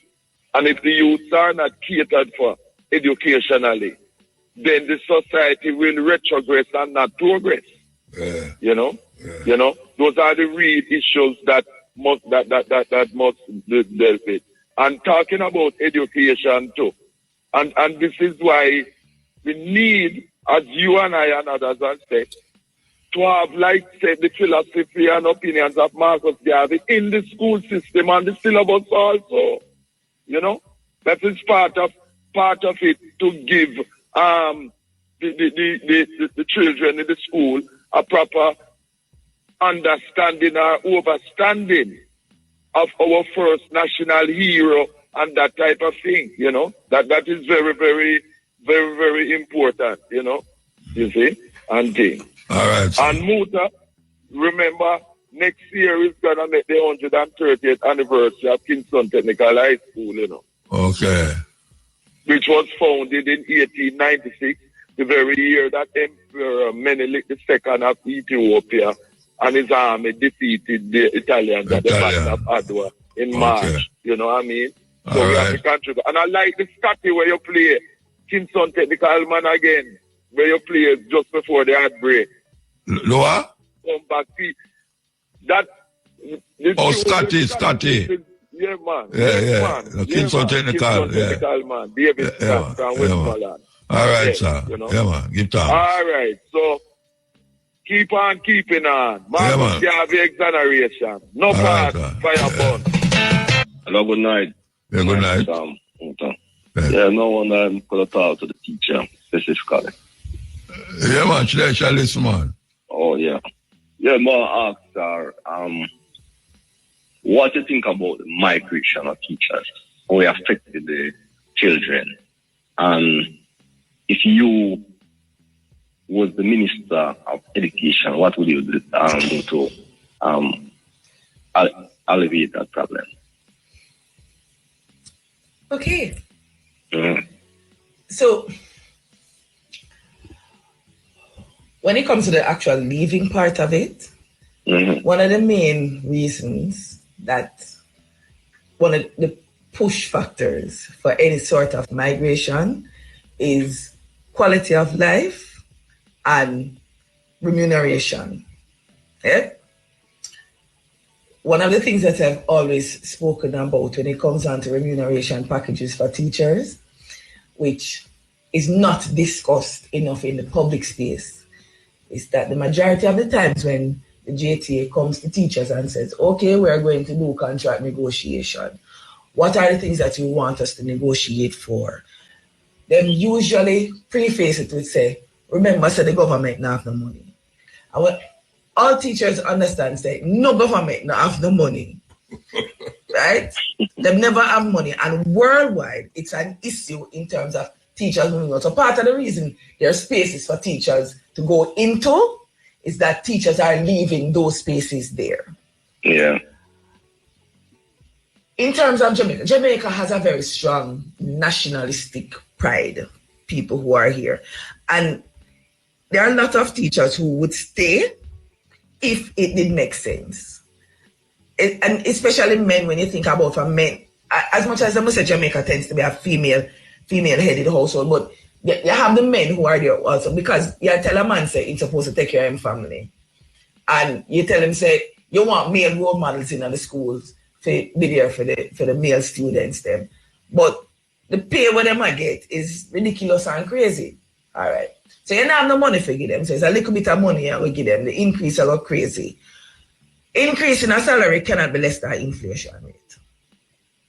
And like literally whenever them do that, them split it up so that literally that is what happens.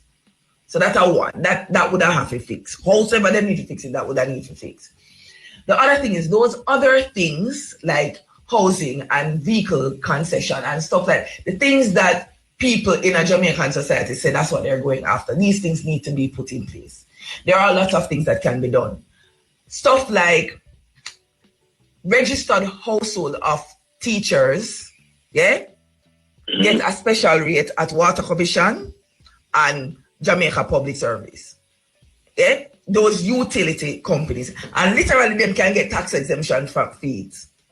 Right?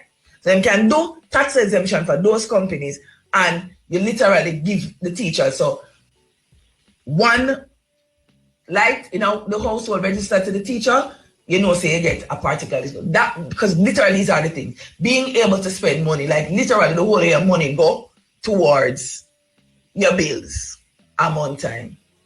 Vehicle concession, the ministry said that teachers are public servants, not civil servants. Therefore, unless you're a traveling officer, which is like guidance counselor, vice principal, principal, and a couple others maybe, you cannot qualify to get a vehicle concession. And literally, we're talking about money where the government are charged you for bringing a vehicle. So literally, the government can say, okay, teachers can get the concession. Right? Because teachers don't get paid for overtime. We don't get paid for overtime. So literally, whatever hours you work, it's just the same set of money again. So all of these things can be put in place. The other things that where teachers spend their money on, food. And we're talking about basics now. So food. So the supermarket chain them, they can get another set of government, some whatever concession or whatever tax write-off or whatever to provide discounts for teachers. Right? All of these things, if these things are put in place, yeah, it will make it easier for the teacher to survive upon whatever the money it is that they're giving there. When you look on in 2016, I was one of the representatives for JTA, and one of the things that the heads of agreement that they had there that was written, signed off on, was concession card for teachers. That's from 2016. And every year since that, whenever they ask me here, say, they need to have discussion. Like literally, JUTC is a government organization, it's a government entity. So all the government needs to say is, teachers, bring in your teacher ID to confirm that you are a teacher, and you get a card that say that is a concession card that you put on here. Like literally, that has never been put in place. I mean, these things where the teacher them put forward and say, these are the other things that we're saying instead of you having to spend direct money. Yeah, them no one put them in place. A lot of the contracting as well that teachers go for is conditions of service. So that thing where we're talking about the teacher to student ratio, right? When we're talking about the support systems that the government needs to put in place, when we talk about the infrastructure that needs to be put in place, right? These are also things that are negotiated for, but they are not actively put in place to make life easier for teachers. Let me put something to Aisha, man. The things, the concessions, them where you ask for, things say you open a Pandora box for the fireman come, for the nurse come, for the security them come. If someone all right, fine, then pay the teacher them overtime. Eh? Then pay the teacher them overtime. Like all of those other groups that you're talking about, if them work over the time when they're supposed to schedule for, them get overtime. Them get paid overtime for it. I never know say never get overtime. No. I never know that the teachers don't get overtime. Like literally we get paid, we are paid for 9 months. Yeah. But it is split over 12 months to make sure that in the summer we everybody get do that. Them do that to everybody. Yeah, I think teacher contract is different from the other public sector workers. So even the student population, where you have like 40 and so on, the amount of student that is coming up each year, right? The population then is moving at a rapid rate. What do you think needed to be done? I don't even know if it's necessary that the population is moving at a rapid rate. I think it's more migration that is the issue in the context of of rural to urban migration. Yeah. So because you do have schools that are in rural areas. It's moving up into the. They don't have those class sizes, then them have classroom were empty. All right. Right? That's a one. Two, there's also the consideration that, as the gentleman did say, I don't remember which one did say, but that you have, Shane? Anyway, when it said that no, because he was saying that you have the 3 school them and like literally people, they're near to one school, and I said that people go all the way. Yeah, man, I mean, did I make a point there? Shane said. Right.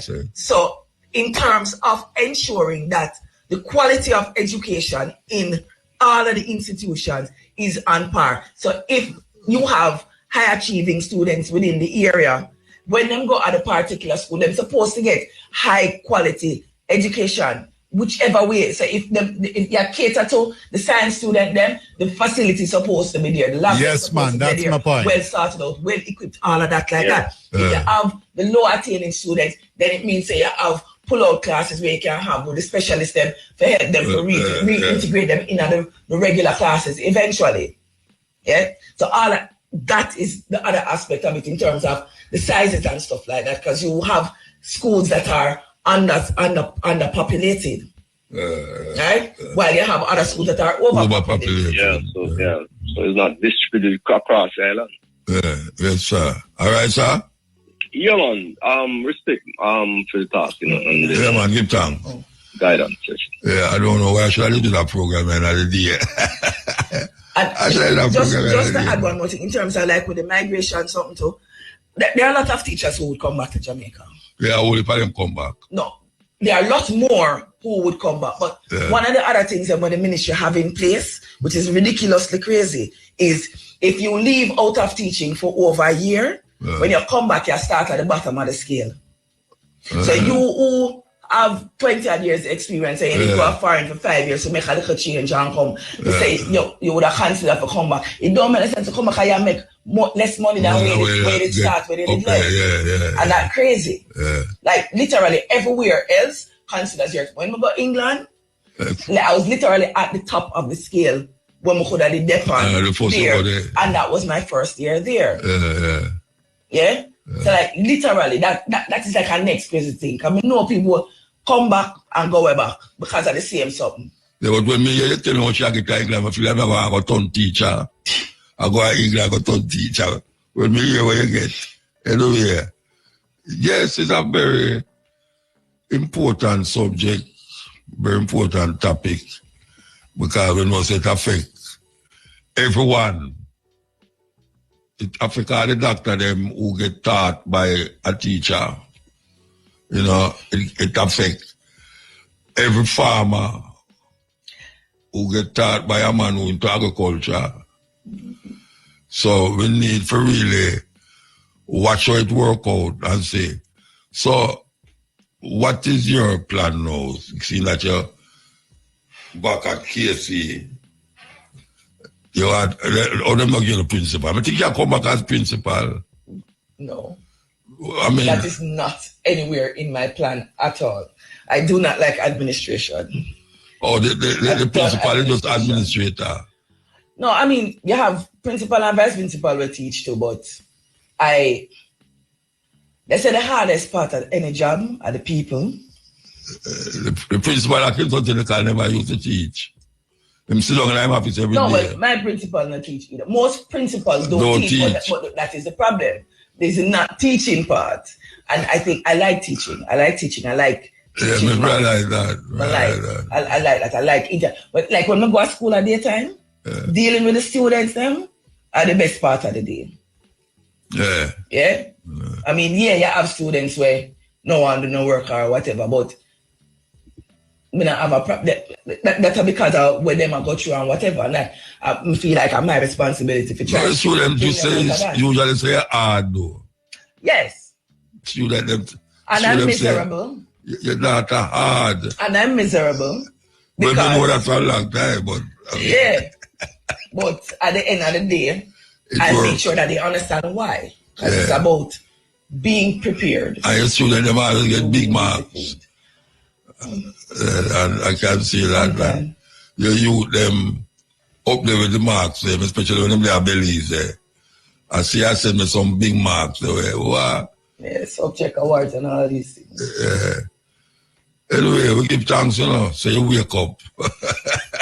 After you drop asleep, we give thanks, so you wake up to do this, because I feel, it's very good that you hear it from somebody who has experienced Jamaica and then leave and go and next country and leave and go and next country and come back to Jamaica. There's not many teachers that know that. And there's not many teachers that really that go at 3 different places and teach, and you go around and come back around. Maybe they should have planned to start at school. You ever think about that? I've thought about it over the years. But what? But nothing. So where you wait for? That's administration. Then I get to employ somebody to do it. The administration. Employ somebody to administrate. What you mean? That is what it means, That is also a business. So you don't have to do everything in the business. Yeah. And since you say you love teach, you just go like a normal teacher in the school, but like the big boss, when him come along in the store, you never know say him are the boss, You never know say the boss that. When I Jamaica, sometimes you know say him colors, him have a different color, but basically the boss be totally different from the worker. So maybe you can be the owner and nobody don't know still. Anyway, give thanks. We're going to come forward here at 2 o'clock with the stepping razor, the art of war, and your Mandingo just go to mention Marcus Garvey. We're going to talk about that tomorrow with the president of the UNIA in America. Yeah, so why listen out for that? Meanwhile, with 2 subjects, the subject of teaching and the subject of Marcus Garvey, as we say, we now stop playing. Oh, we have a call? Okay. 1 call. Yes, Ian. Yeah. Yeah, blessed. Most honorable. Yeah, man, blessed, man. Oh, you look. Yeah, man. Mr. Brownstone, man. Little question. Brownstone, man, see me in a run road box for this. Yeah. So, a question to more just give the listener them a hint how you feel if you know the general in the Tudor and them data there over there, so they make them intelligent speech. How me feel?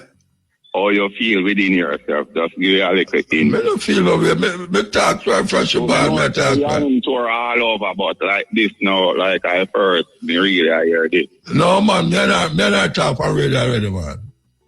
Okay. Yeah, but me not talk on sitting razor. Good morning, Teach. Morning. Yeah, man. Yeah, you make it sound like you're all over now. Good morning, teach.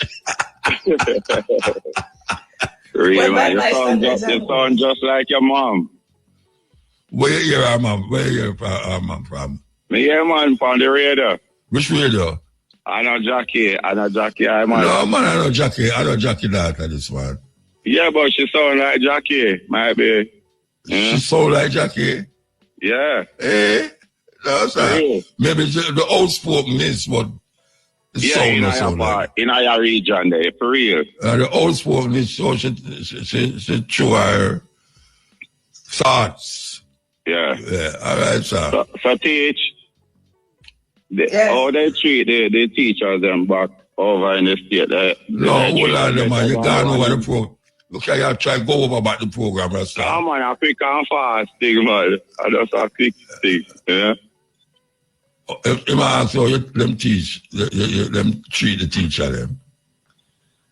For the most part, I mean, when you go there, so because their whole them system set up, basically as you go there, them pay you based on your qualifications, based on your experience. When you go there, granted, there's a thing, because Jamaican teachers generally, there's this kind of tendency to give them like more difficult classes. Okay. Yeah? But I think that's part of it. Like what somebody had said to me was that like the picking them because we come from Jamaica, them don't try ramp with the Jamaican teacher them. Okay. Yeah. But I mean, in terms of how to pick, as I say, I don't usually have issues with students in terms of discipline and stuff like that. You have the one and two. You know how to deal with them. You're whatever, advice, you know? Yeah. But yeah, you just like, you literally have to know, say, when it come down to it, them are going to look out for them own. That's how everybody's there. Any country where you go, them are going to look out for them own. So you just know, so you just go do your thing. Best as you can. And two questions in one. Your best experience so far and your worst experience in your career of teaching. I think my best experience was when I met a parent the other day since I came back, and I taught her son when I was in grade 9, which was one of the other times when I was in the studio with Daddy. Because I had a set of students, grade 9 students, who what I call the higher achieving set. A lot of them were in the National Youth Orchestra.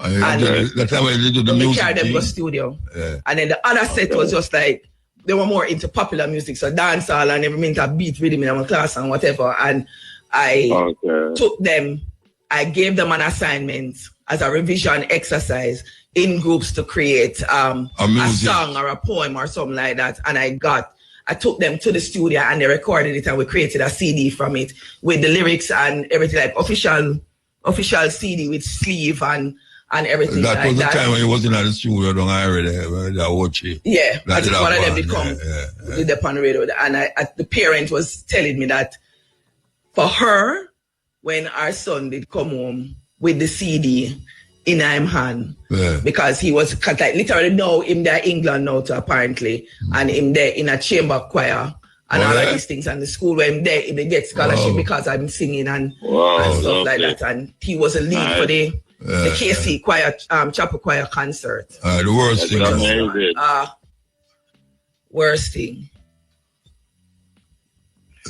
You can't think of no worst thing. She said she can't think of no worst thing. Can't think of no worst thing. You just love what you do at your craft. Yeah, that she said. She said that before. Yeah. And please, before the program finishes, just give one little piece of your poem. Not much. We play one already, man. We play one already. Who you talking, man? No, never hear. Just even No, do about the program, man. Top 4 minutes. You got the lips by them. Yeah, all right. Give time. No, Jeffrey Dunster. Yeah, all right. So, yeah, man.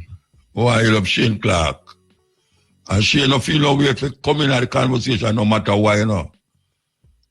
Yeah, man, no problem, man. Yeah, man, just come in. You're part of this program. Yeah, like I'm actually here reading the Costa Commission report.